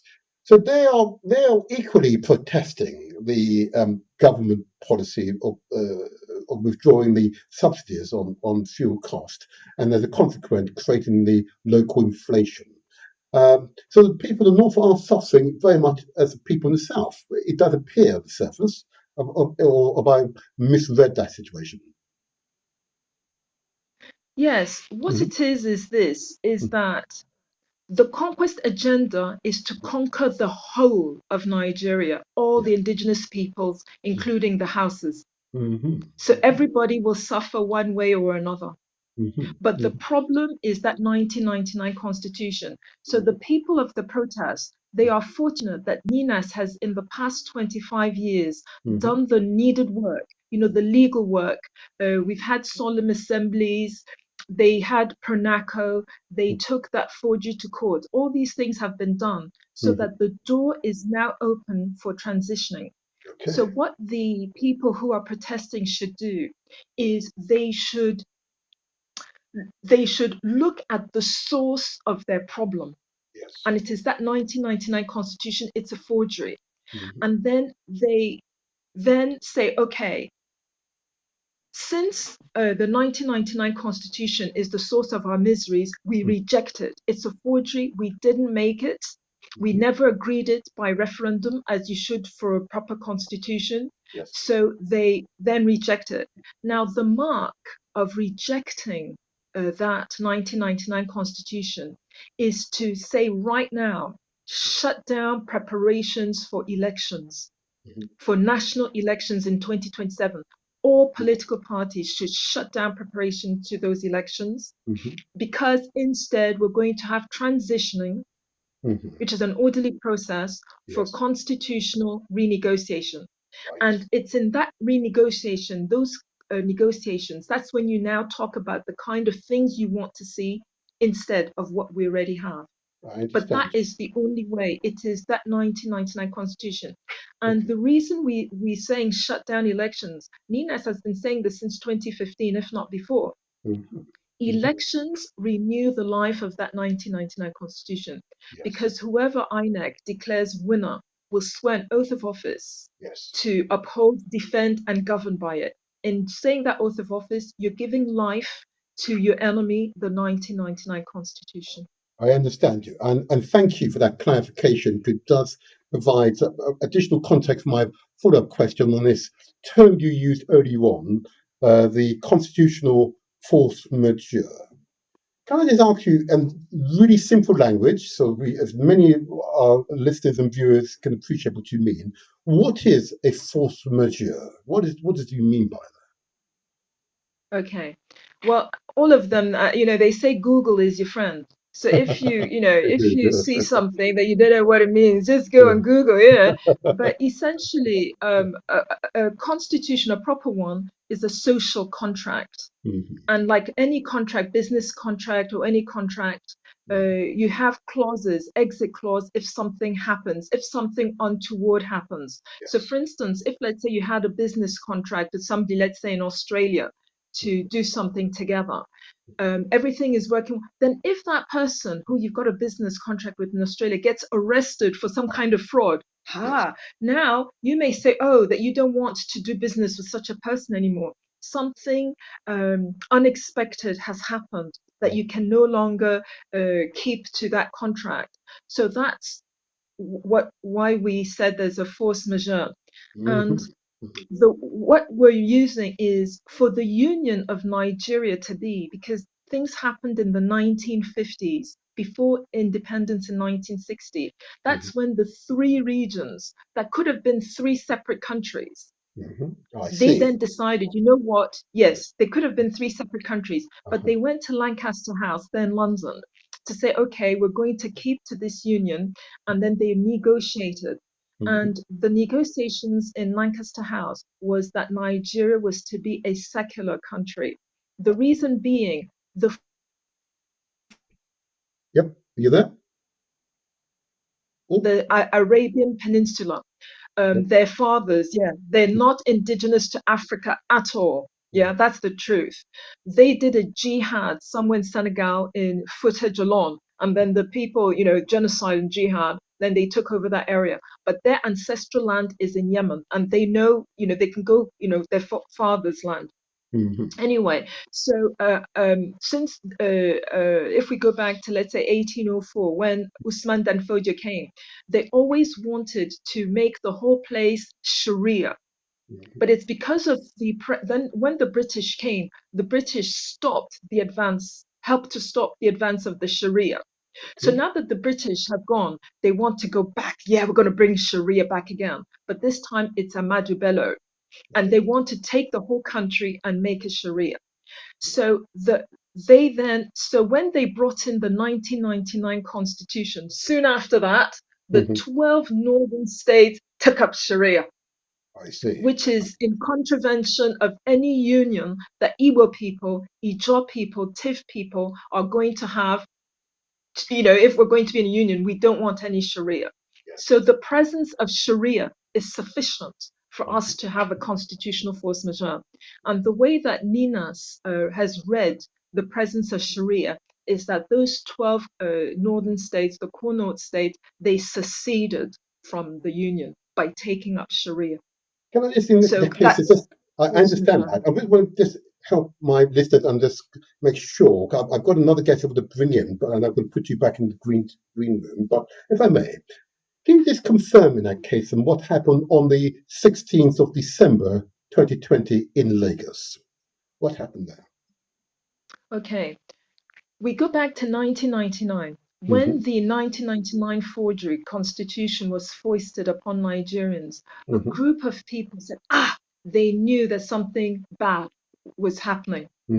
So from that time, they began to decommission that 1999 constitution. And that group of people is what is today known as Ninas. They then, it takes time to organize things in Nigeria because you don't have phones, you don't have electricity, you don't have the transport system. So they had something called PRONACO, the Pro-National Conference, where Buhari was there, part of the Fulani contingency. The Fulani Sultan, who is a military man, he was there as well. All the other nations were there. UK sent observer, US sent observer, United Nations, EU, all these people sent observers. And there was a negotiation. And PRONACO actually came up with a draft People's Constitution, which was now supposed to be taken to the people for further ratification, which would always include a referendum. But all of a sudden, Buhari and co decided they want to go for elections. Remember, the only purpose of elections is to renew the life of that 1999 Constitution. Indeed. And it is the instrument of the Fulani conquest agenda. So what was to become Ninas went to court, took the 1999 constitution to court, saying that it's a forgery. That case is still, pending, sort of thing. They then had solemn assemblies. Then the three blocks, the Sharia bloc, they've taken Sharia. So you've got the Middle Belt bloc, the Yoruba bloc, and the Lower Niger bloc. They then had their different solemn assemblies. They had Freedom Park Declaration, Lagos Declaration. So all these things were happening to show, hey, look, we the indigenous peoples, were the ones with sovereignty. That is important. We're the ones with sovereignty. The 1999 Constitution, the preamble, hijacks the sovereignty. But remember, it's a forgery. Yes. So it's only if you want to stand on it, if you're foolish enough to stand on a forgery that's your enemy, then that's your tough luck. But those who don't want to be foolish, to stand on a forgery that's, that takes their sovereignty, saying, hey, look, no, we're rejecting that thing, it's a forgery. So they had always been saying, just some clear, 6th of December. Yes, because it culminates to this. So on the 16th of December 2020, that started the enforcement phase. of the decommissioning of the 1999 constitution. So the Right. decommissioning is a process. It's not a one-day thing. It could have Right. been a one-day thing if Nigerians were able to say, hey, hang on, we're not going to tolerate a forgery. But, but it's still it's a process. So Mm-hmm. the constitutional force majeure declaration of 16th of December 2020 started the enforcement phase of Okay. decommissioning the So, 1999. so I understand that, therefore, with a 90-day notice to the government of the Federation of Nigeria, the Security Council of the United Nations, the government of the United States of America, and the European Union, as well as the international community, you gave them the full 90-day notice of grievances, declaration of the constitutional force majeure, and demand for a transitioning process for an orderly reconfiguration of the constitutional basis of the Federation of Nigeria. That, in some way, I believe, summarizes the force majeure. Is that correct? Yes, yes. Okay, good, good, good. I think what I sure it's important for the audience to understand that, and there's been a formal process, and you've informed all relevant parties who formally should be aware, so you are compliant with international law. And I think that's the really important point I want to communicate at this point in the interview. And then you go on to say, for the sake of peace and to avoid anarchy, which is the protest we're now seeing an aspect of this, it is your demand that the 90-day period of the notice, the following specific actions must be taken by the federal government of Nigeria to firmly set in motion an irreversible process by which the aforementioned grave constitutional grievances can and will be addressed. Now, what I want you now to do is just in the last 5 minutes, then I'll go to my other guest, is to explain the NINA's 5-point proposition to resolve Nigeria's constitutional logjam. And of course, which is slowly happening, this halt the drift to anarchy. Can you just summarize for us the 5-point proposition, the path towards peace so we can create prosperity for all Nigerians? Please, Ndidi. Okay, I was under the impression that I was going to be on my own for this interview. Who's You this are, other you are, person? you are, you are. You will be on your own. I'm going to put you in a green room. I want to interview another person from Nigeria. Okay, because it's really important to Yes, get these perspectives. You will be by your. I'll put you in a green room, then I'll bring you back later on. It's not a problem. Don't worry. But I did go through this 5-point proposition for us, please.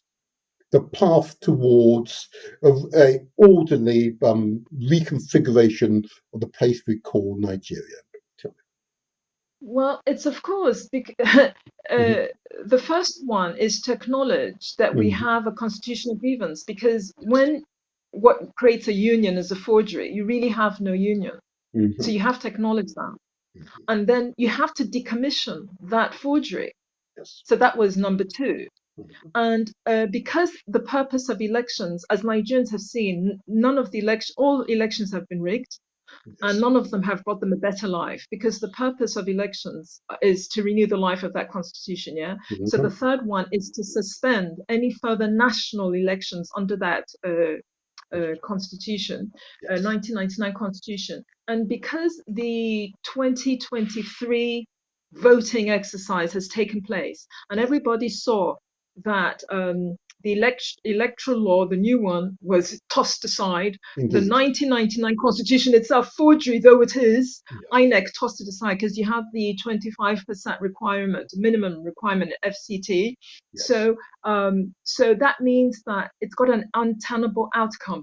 Yeah. But Mhm, what we're saying is we don't want anarchy, is that the governance structures remain in place. The governors remain there, yes. vice president, presidents remain in there, but that you transform it to transitioning so Okay. that we can rework the constitutional basis, the damaged, fraudulent constitutional basis of Nigeria.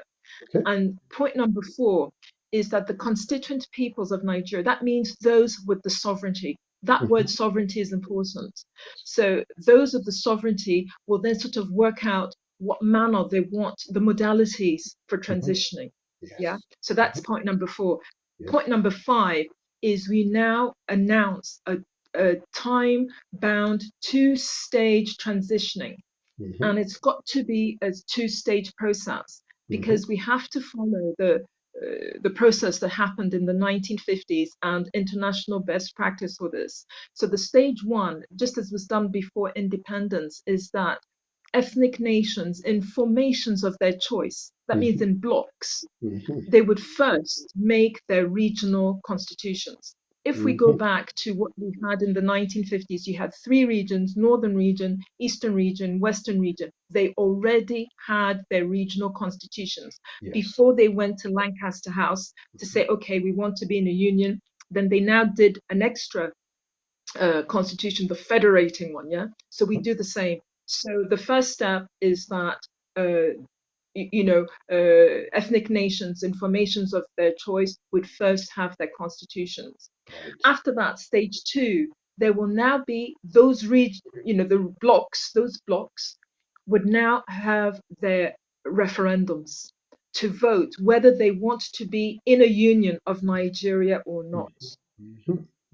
You see, so nobody knows, but this is the two-stage. Now, if no agreement is reached, because remember, we're no longer going to tolerate a forgery as a constitution.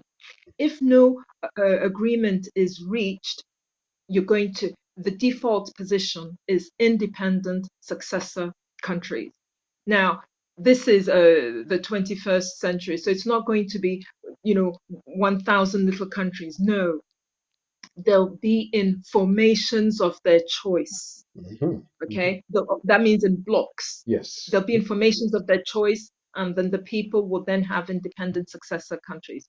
So that is really the process. That's the path to achieve peace, to create wealth for all Nigerians. And this is, I want to keep, keep repeating those words. Yeah, go ahead. Yeah. Yes, and let me say that transitioning is that bridge, because we are in a very bad place. Yes. We're going to go somewhere we don't know what it is. Yes. Is it going to be a federation? Is it going to be a confederation? Is it going to be independent successor countries? We don't know. So in order to go from this bad place to that good place, whatever it's going to be, you need a bridge. That transitioning is that bridge. And it is during transitioning, all these young people saying that they, not so young, saying that they want this and they want that. That's the time that these negotiations happen. That's right. Yeah. That's the time it happens. So that's when they will write in that change that we want. I'm of the opinion, I've met many, many thousands of Nigerians in my time.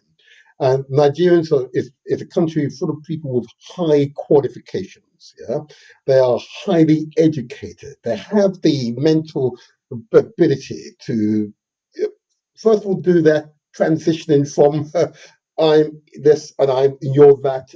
We are going to speak to each other. Okay?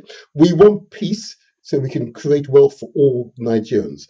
And of course, Ninas, and before you go, I'll put you back in the green room. I'll take my other guest. Can you just quickly profile the membership of Ninas? Okay, you began to describe it earlier on, but just for the benefit of the audience, okay, who are members of the Ninas? Who are your constituent membership? Okay, Ninas is all the indigenous ethnic nations outside of the Sharia belt. All right, okay. So that's the middle and southern side. Okay, so that includes the Yoruba people. Yeah. Yes, so it's in 3 blocks. They put it in 3 blocks for easier team working. Okay. You've got the middle belt block, you've got the Yoruba block, then you've got the lower Niger block, which is south, south, and southeast. That's for team working. Now, although we are in different blocks, we're still working together as an alliance, a whole alliance territory. And let me also say that the Hausa nation it has observer status in Ninas, because because they want to get away from being oppressed by the Fulani. Some Hausa people want it is their right to have self-determination and to decide for themselves what they want in their ancestral land. Fulani have their own ancestral land. They can go there and do what they want to do in their ancestral land. Every ethnic nation on earth has an ancestral land. Everyone. Indeed. Everyone. That's much clearer. And of course, to start that transitioning process, I note that initial declaration in 2020 will require courage. So those who are protesting on the streets right now are really reacting to government policy, but recognise that the reason for this is bad governance, bad strategy, which has worked against the interest of ordinary Nigerians. Is it your belief that, notwithstanding you said that this is their time to negotiate, that they will become a part of the Ninas alliance? Would you envisage, or not? Okay. Any of them who are indigenous peoples, Hmm. if they wish, they can, because NINAS is for indigenous peoples, but Yes. it is the NINAS proposition Hmm. that is the one that needs to be supported. Some people may not be part of NINAS, but they Hmm. support the Good. NINAS Okay. proposition because it's a strategy. Hmm. And they are being misled. There's one of them, his name is Showore. He's got a Hmm. political party. He did say that, they want to scrap the 1999 constitution. And the Hmm. funny thing is, he actually is a founder of a political party. And all political parties in Nigeria subscribe to the 1999 That is constitution. So he's right. just deceiving the young people, isn't he? Yeah. So there he is. He's saying, "Oh, let's scrap it." Meanwhile, he is one of the biggest subscribers and upholders of the 1999 constitution. Okay. And then on top of it, in his demands, I can't. His is like it's. I can't. Is it end bad governance? I can't remember. Or is it take it back? I can't remember. But the Showere one. Then he's saying, okay, let's scrap the 1999 constitution. Then somewhere else he says, oh, and House of Reps should do Hmm. such and such. Hmm. House of Reps is created by the 1999 constitution that you said to scrap it. So you Hmm. say to put something in the dustbin, yeah, because you know it's a bad thing. Then Yes. you go back inside the dustbin to go and take something. Yeah, it's not even logical, is it? But this is part of what's going on in Nigeria. People, it's emotion. People are using emotion, Hmm. political, so, and what it is that some of these leaders of these protests, they want to be president. He Okay. thinks Peter B is out of the way, he'll be the next one, so saying all sorts of things that don't even make sense. And we're Well, telling young people to yes. think about what they're doing, think Okay. about what you're doing. The 1999 constitution, everything created by it, Yes. including House of Reps, senators, governors, put Hmm. it in the dustbin. Yep. Sovereignty belongs to the people. Don't Hmm. keep on making yourself a slave by Hmm. putting yourself under politicians. Hmm. Forget the politicians. They don't have sovereignty. You, the people, have. That's Go right. on, be a man. Take your sovereignty like white people are doing in their countries. Hmm. you know the politicians are the managers. You are the owner of the land. Stop allowing the managers to overcome you. And so what people like Shore and some of these others do, Hmm. they are doing the false narrative that Hmm. Nigeria's problem is leadership. Yeah. It's not leadership. Nigeria's problem is structure. Sure. Yep. The That's right. structure will not Mm. allow any good leader. I understand. You have to Thank you. change the structure. Thank you, Uh-huh. Ndidi. No, it's That, very, very clear. I enjoyed reading your articles and listening to you. If I may, thank just you. for 10 minutes or so, I'm going to put you in the green room, so stay there. I want to bring in this Okay. other guest if you understand, okay? Let me do this now. Okay. The green room now. Put you there. Are you there? Are you in the green room? No, you're not there yet. Put guest in the green room. And let's choose. Yes, through there. Let's take this out. Oh, that's it. Okay. All righty. All righty. So you've heard from Ndidi. You've heard therefore from Ninas. Okay. It is very clear. It is very clear the position. It is well documented. Information is there available in the public domain. I want to bring in my other guest, okay, who is the IPOB UK leader, and I'll give you his details in a moment. Let me just bring him into my into the get him in here. Let's see if this works. It'd be nice, wouldn't it? First time, it'd be nice. And let's see. I'm going to ask the guest to start his video, and now I'm going to bring you into the main room. I can now bring you into the main room. In 1 second, I'll bring you in. It should be nice. It should be easy enough, shouldn't it? There we go. Let's bring him in and get you on my screen. There you go. On your screen now. There you go. Good morning. Can you hear us all right, first of all? Yes, good morning, sir, the motivator. Thank you so much. Thank you so much, Chief. Can I ask you, before I begin, just to introduce yourself, just say your name and the organisation that you represent here in Britain, please. Thank you. My name's Ikechukwu Nice Nwokoro. I'm a traditional chief. That's why you said chief first. Indeed. I am the national coordinator of the Indigenous People of Biafra, IPOB. Probably if I need to explain what IPOB means, that will be in the course of our discussion. Yes. Thank you. In fact, you're right. First of all, thank you for joining us this morning. And it is our first encounter, so it is good. There's much to learn from each other, I'm sure. Okay. And yes, my first question is, can you, for the benefit of the audience, explain those initials, IPOB? What does it stand for, and what's its significance, please? IPOB is an acronym for Indigenous People of Biafra.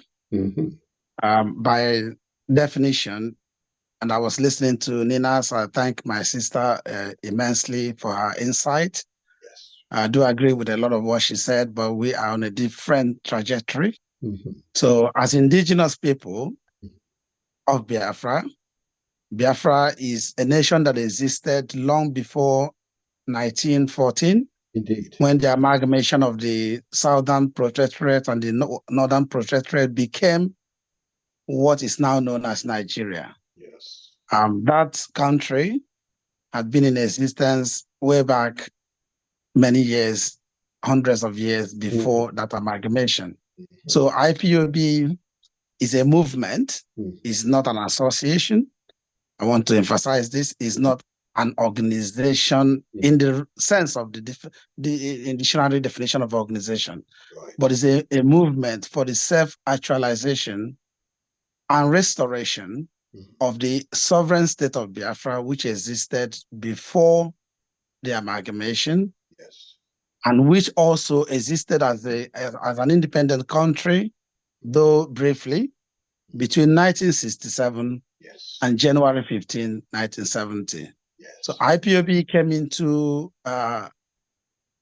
public existence, if you like, in 2012. Before then, there had been a few other movements or agitation for Biafra restoration or recognition or some sort of reintegration into present-day Nigeria. There was a movement known as MASAP, a movement for the sovereign state of Biafra. So MASAP is where IPOB leadership emanated from. That's why I'm making that link. So in 2012, IPOB leader Onyendumazi Nnamdi Kanu decided that Nigeria is not working, and the way we are going about it, maybe with the MASAP agenda, will not give us the ultimate goal, not a palliative, but the ultimate goal. And that we have to refocus and re-strategize to actually actualize Biafra. So IPOB came into existence in 2012 first with a mandate to ask the Nigerian nation or federation, as it were, to do almost most of the things Nina has outlined. Indeed. Which in one word, which is a very popular word that became a sing-song in Nigeria in the last 7 years or so, is restructuring. Yeah, absolutely. Yes. This country has a fundamentally dysfunctional structure, and IPOB called for restructuring so that we could go back to the basics, pre-independence, and possibly trace it all the way back to pre-amalgamation. Can I ask just to pause there, because this is the interesting part of it. So notice that I've spoken to Ndidi and put it back into the green room, and I brought you in, because at the moment, there isn't yet a meeting of minds. Now, if I may say so, from a strategic thinker as I am, that appears to be an unfortunate fault line. You described the history, the magnificent history of the Igbo people, the people of Biafra. You described it, and I understand it's made up of many ethnicities. Yep, I understand. But nevertheless, in order to achieve peace, so you can create prosperity for all Nigerians, there has to be some giving and taking, so you can come together, because you haven't taken all the advantages, you've given some advantages and allowed the other side to have some advantages. So can I ask you, where is the areas of difference between yourself, IPOB, and NINAS, NINAS? What is the differences, and are those differences fundamental differences? Please, what are the differences, first of all? Right. The basic difference will be that whereas IPOB is focused on restoration of Biafra via the peaceful means or route of referendum. NINAS, from my understanding, I'm not a member of NINAS, is asking for abolition of 1999 Constitution, some framework towards restructuring, which, by the way, I said was the initial mantra of IPOB, until at a point, until, I must emphasize this, until after 2015, when this current party regime, I'll call them rogue regime of APC, came to power. So IPOB mantra changed a little bit from that call for restructuring to outright restoration of Biafra, which is independence, by referendum. NINAS is asking for mend Nigeria, patch Nigeria, and we can still sort of do some work on this structure and we can live in it. But IPOB is saying disintegrate, allow the people to have exercise their right to self-determination. Let the people have a say, first of all. If we have a referendum and the Biafran people say, oh, we want to remain in Nigeria, fair and good, IPOB will align with that. But if the Biafran people say, no, enough is enough, we've had enough of Nigeria. Nigeria, by the way, technically has elapsed, has expired. The Amalgamation Act, which was signed only by a handful, 6 paramount rulers, signed on behalf of a population that is well over 200 million now, agreeing, clearly stated it was for a century. It was an agreement that will last for 100 years. So in 2014, that agreement officially expired. So Nigeria, which is a product of that agreement, expired in 2014. Sir, if I may hold you there. We cannot, sorry, I put it, we cannot be asking to amend something that has expired. You cannot consume an expired product, and you still want to be well after the consumption. I need to interrupt there. So that's right. Yeah. That is the result of my research as well, that the current framework has actually expired. And I was amazed that you are the first, thus far at least, and maybe others will now, they've heard this, remind themselves that actually the agreement has expired, and therefore it now falls to the peoples of Nigeria, those ethnic groups in Nigeria, to recreate Nigeria in the guise of their choosing. Can I just press you? I want to press you though, sir. And as I said, in preparing for this, because Nigeria is quite a complex area, and its complexities are fascinating, because the majority of Nigerians I encounter are invariably highly educated, truly spiritual human beings, And of course, I'm from Jamaica, and obviously we've got a lot of Nigerians, your blood in us. Okay, let's make it clear. Absolutely. Indeed.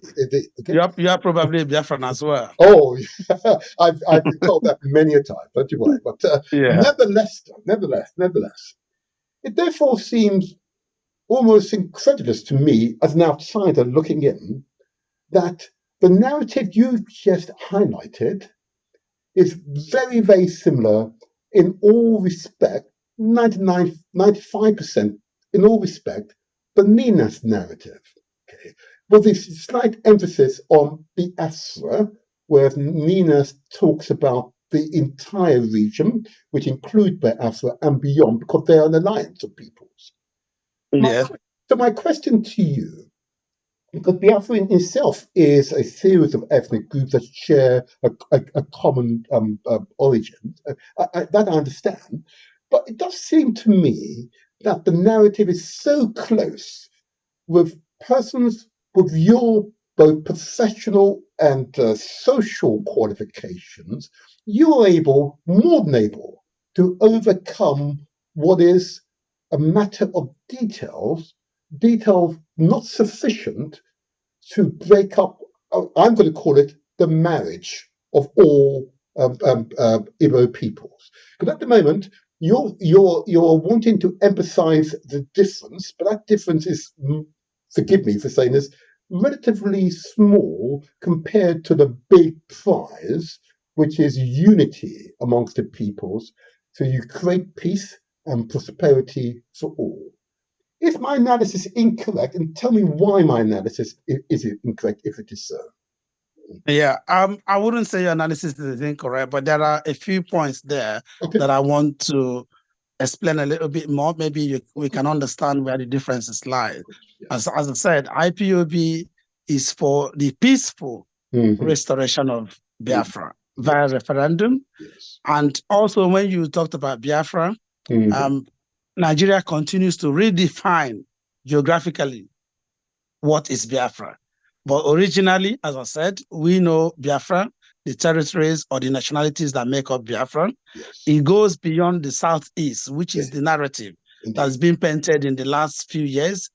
It includes the original Biafra declared on the 30th of May, 1967, included what is today known as South-South. And we also know that a lot of Biafran nationalities are in present-day Middle Belt, what is called Middle Belt. States like Benue, Kogi, and others that are carved into the Middle Belt, and even some region of the Southwest. So what we are asking is that the indigenous people of Biafra be given an opportunity to self-determine their future. If they want to remain in Nigeria, fair enough. If they want to leave Nigeria, then we must accord respect to that their right. And that is what the United Nations Charter simply stipulates, without going into too much terminology. It is just the elementary demand or the definition of our demand.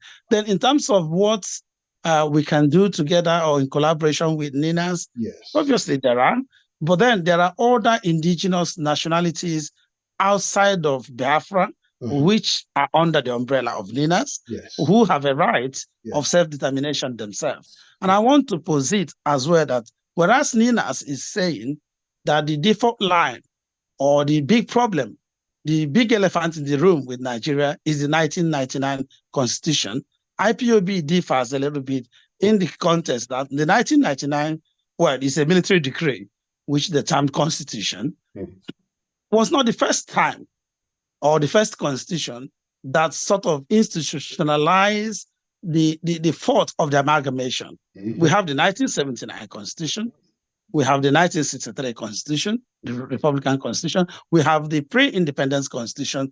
And if you look, I'm not a constitutional lawyer, but if you look at all these constitutions, I have keen interest in studying them, you see that they're all linked to that thought of amalgamation, which I said, an amalgamation document purportedly signed by 6 paramount rulers on behalf of the whole wide, what is known as the biggest country in Africa.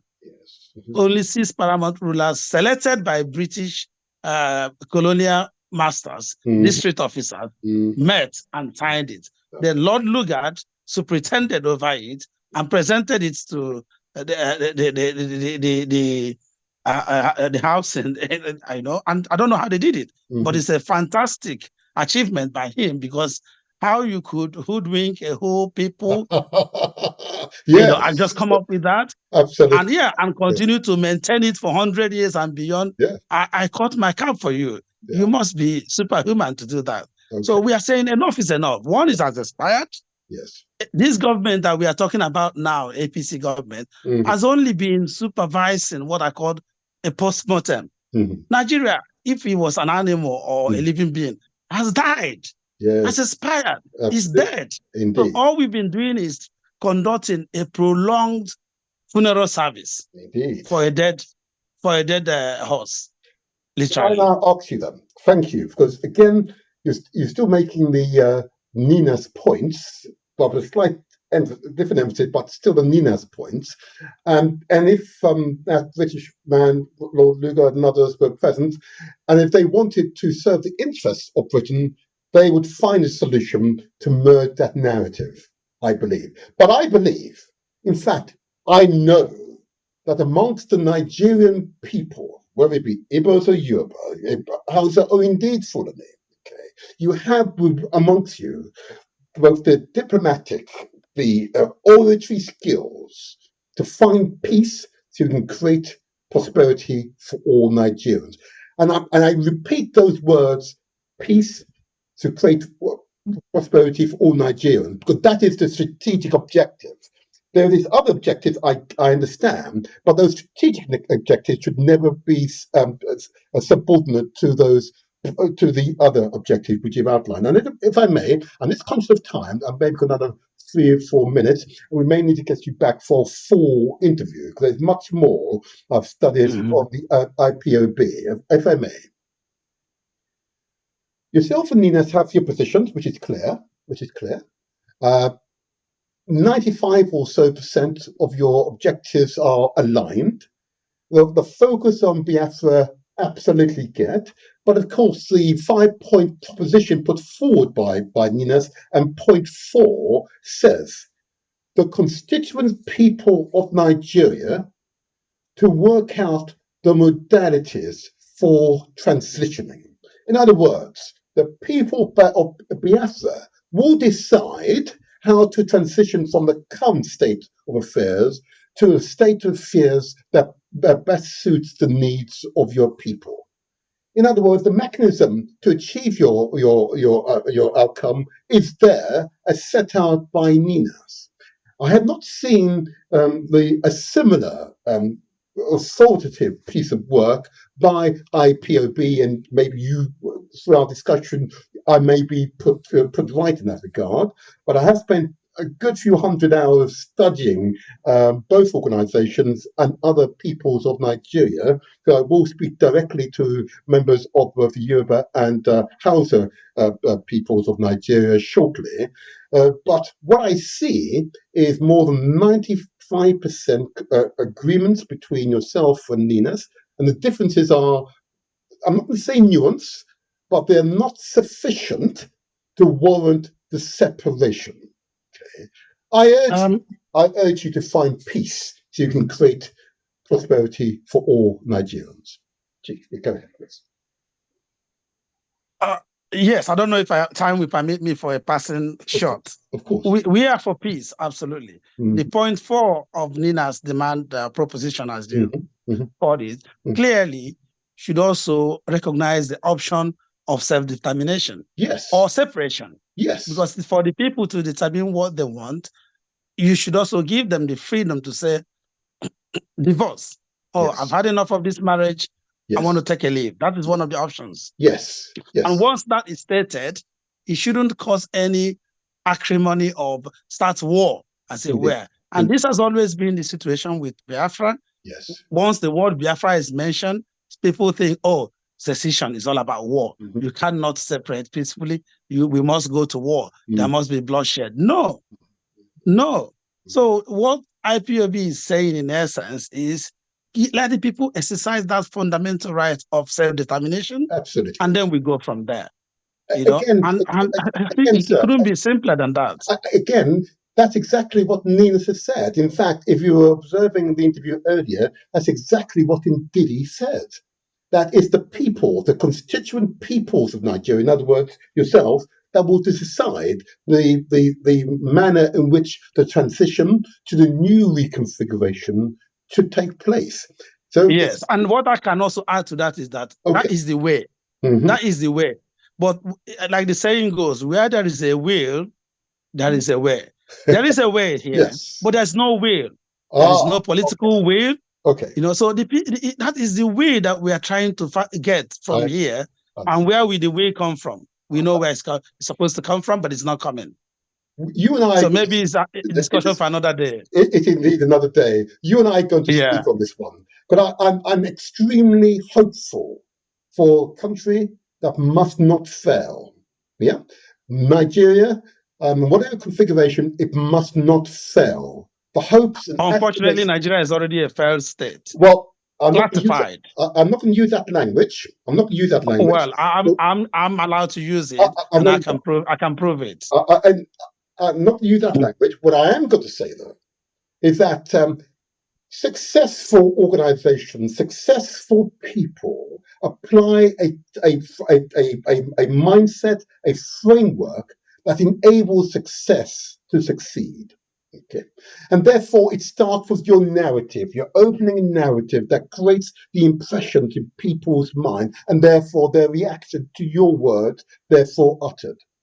And in doing so, you create the environment in which success is possible, even in the most tense and most aggressive environment. There can be peace, so you can achieve wealth for all. Let me make this pronouncement as a prophecy. Of course.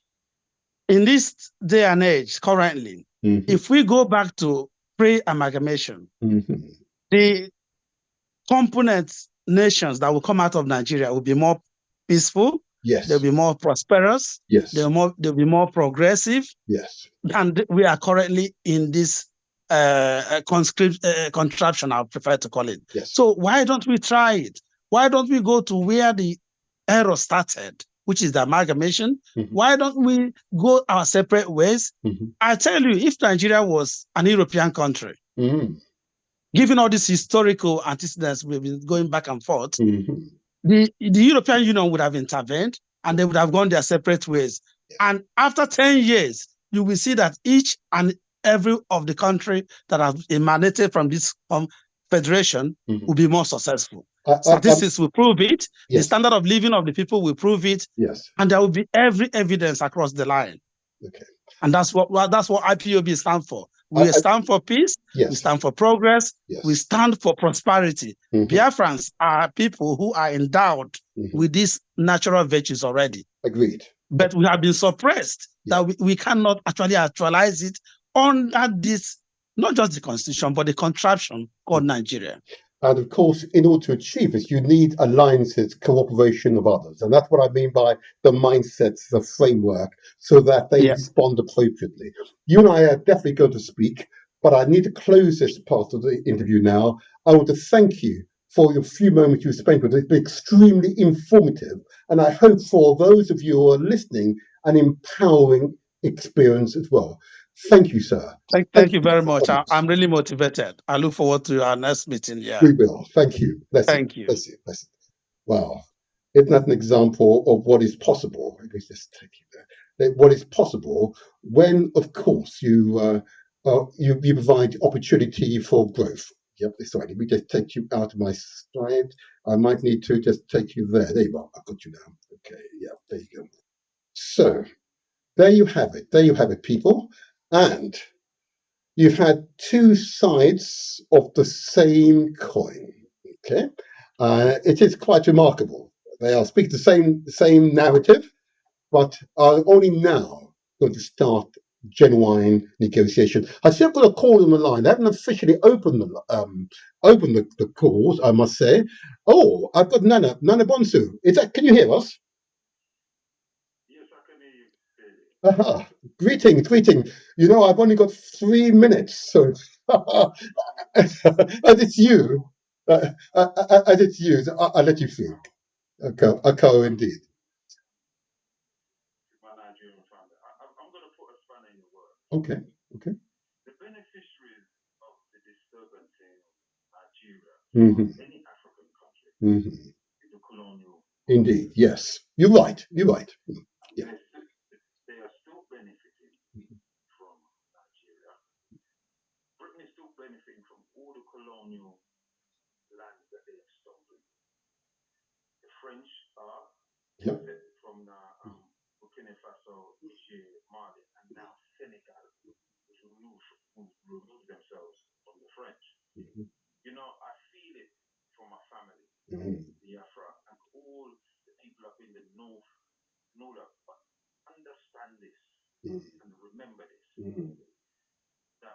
when they divide, it's hunger. Yes. And they don't have to come in military themselves. They will all find treasonous Africa. That's our problem. Anywhere we are, whether we're on the continent of Africa or we're in the new Caribbean, they find treasonous Africa. And they've got treasonous people in every race. We're not. Nana, I'm almost out of time, Nana. You must forgive me. You know I'm trying to keep the time. Yes. Yes. It's strength. Yes.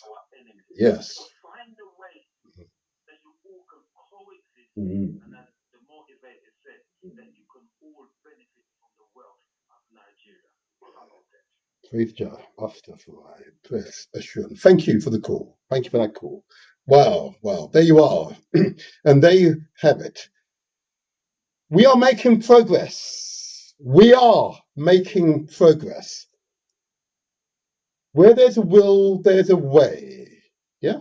Where there's a will, there's a way. And just for those in the chat, what the caller said, and he supports the position that the parties who have participated in the Motivator show today should talk to each other, because there's far more in common than divides them.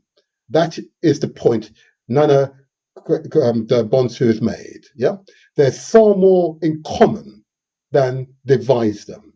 The whole purpose of these shows, okay, is to raise the consciousness. The whole purpose of the digital radio station that I founded this show is, of course, Galaxy Afiwe.net, the de-brainwashing digital radio, and its impact, like Marcus Garvey, will resound not only here in Britain and Europe, but right across the world.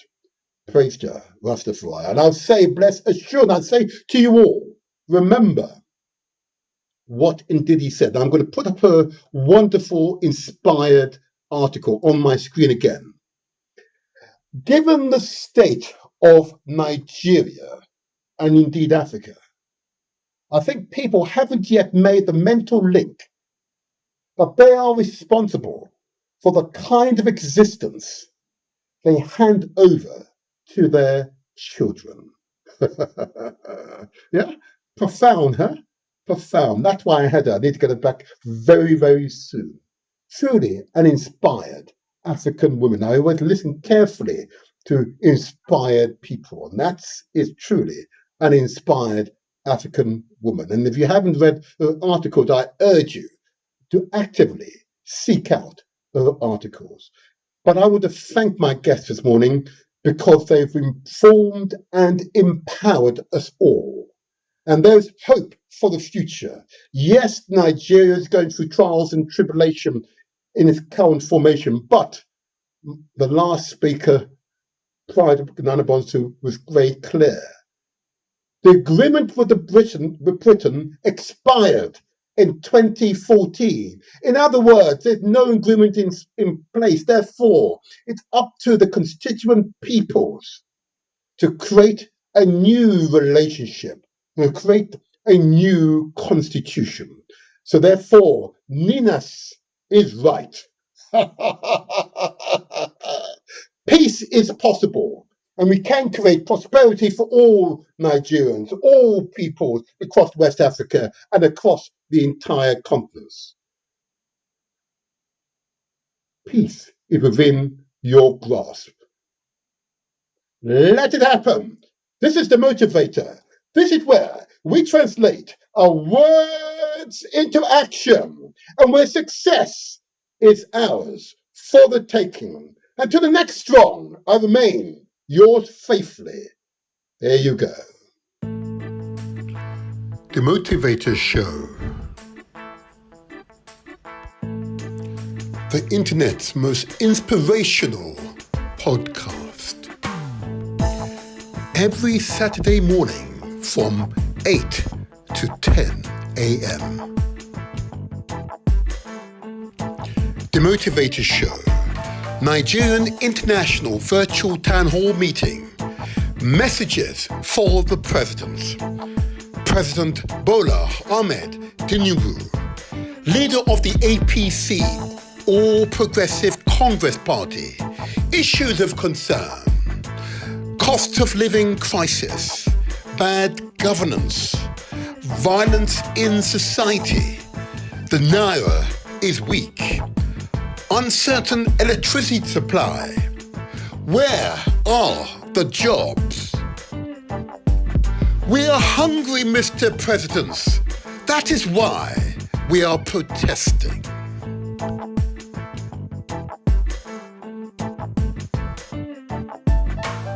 Nigerian government officials' salaries. The president's salary is estimated at 14 million naira, equivalent to £31,500 sterling. The vice president's salary at 12 million naira, at £27,250 sterling. Ministers or chairman of constitutional bodies, 7.8 million naira, equivalent to £17,500 sterling. Members of constitutional bodies, 7.5 million naira, the equivalent to £16,900 sterling. These are estimated figures. Since President Tinubu was elected, the federal government has allocated 110 billion naira, equivalent to £247 million sterling, as palliative allocation to the President and the National Assembly. Additionally, 40 billion naira, equivalent to £89 million, for the acquisition of 465 sport utility vehicles, or SUVs, bulletproof cars for principal office officials and National Assembly members. The National Assembly has also approved 70 billion naira, the equivalent to 157 sterling, to support the working conditions of the new lawmakers.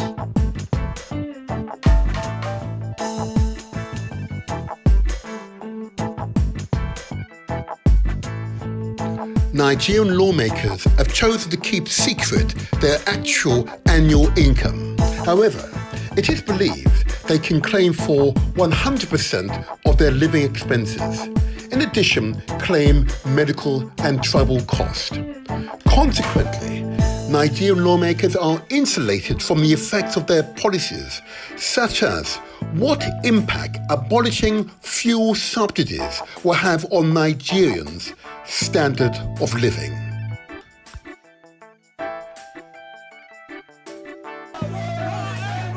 Nigerians are protesting on the streets. End bad governance. Fuel cost has trebled since the President Tinubu was elected. Poverty is on the rise. Naira devaluation has hurt the poor the most. 40% food inflation. We need affordable health care. We need free education, better maternity care. We need job security. End corrupt behavior.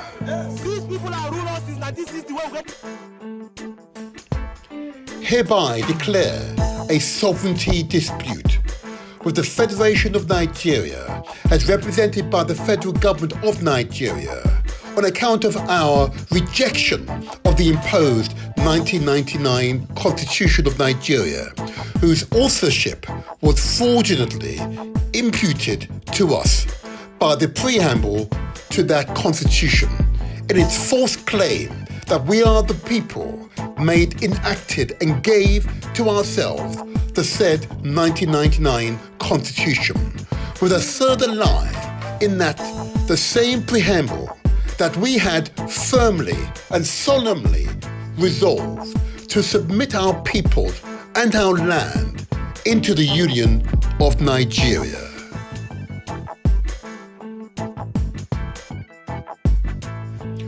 The joint proclamation of a sovereignty dispute by accredited delegates of the Nigerian indigenous nationalities of the Southern and Middle Belt territories of Nigeria, issued on the 16th of December 2020 in Lagos, with a 90-day notice to the government of the Federation of Nigeria, the Security Council of the United Nations, the government of the United States of America, the European Union, as well as the international community. Notice of constitutional grievances, declaration of constitutional force majeure, and demand for transitioning process for an orderly reconfiguration of the constitutional basis of the Federation of Nigeria.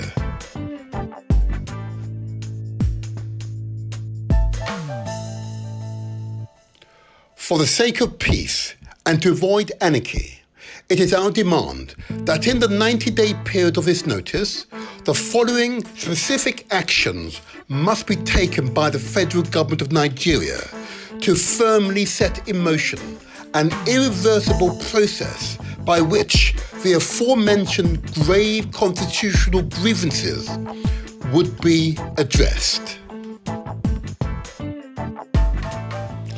The road to peace and prosperity is clear. The NINA's 5-point proposition to resolve Nigeria's constitutional logjam and halt the drift to anarchy. Acknowledgement of the constitutional grievances raised in union dispute. Express commitment to decommission the imposed, fraudulent and unitary 1999 Constitution.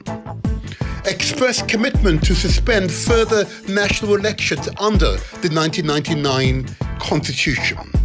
The untenable outcome of the 2023 presidential election must now be transformed into an immediate transitioning for reworking the damaged constitutional basis of Nigeria. Constituent peoples of Nigeria to work out the modalities for transitioning.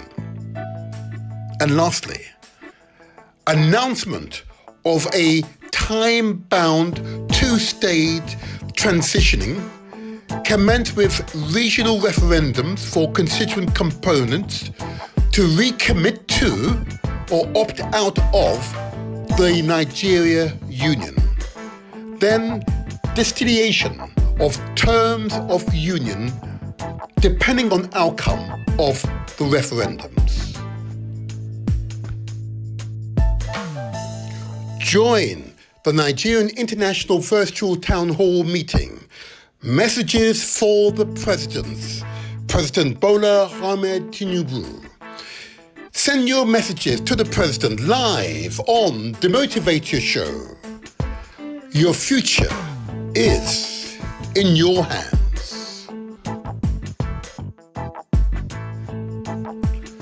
The Motivator Show. Success is ours for the taking.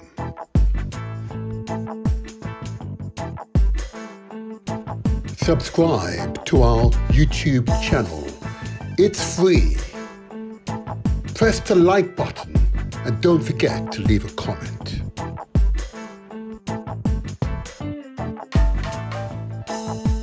Follow us on Facebook.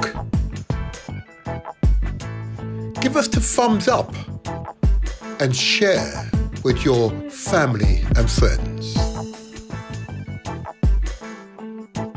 We are also on Instagram and TikTok. Follow us there too.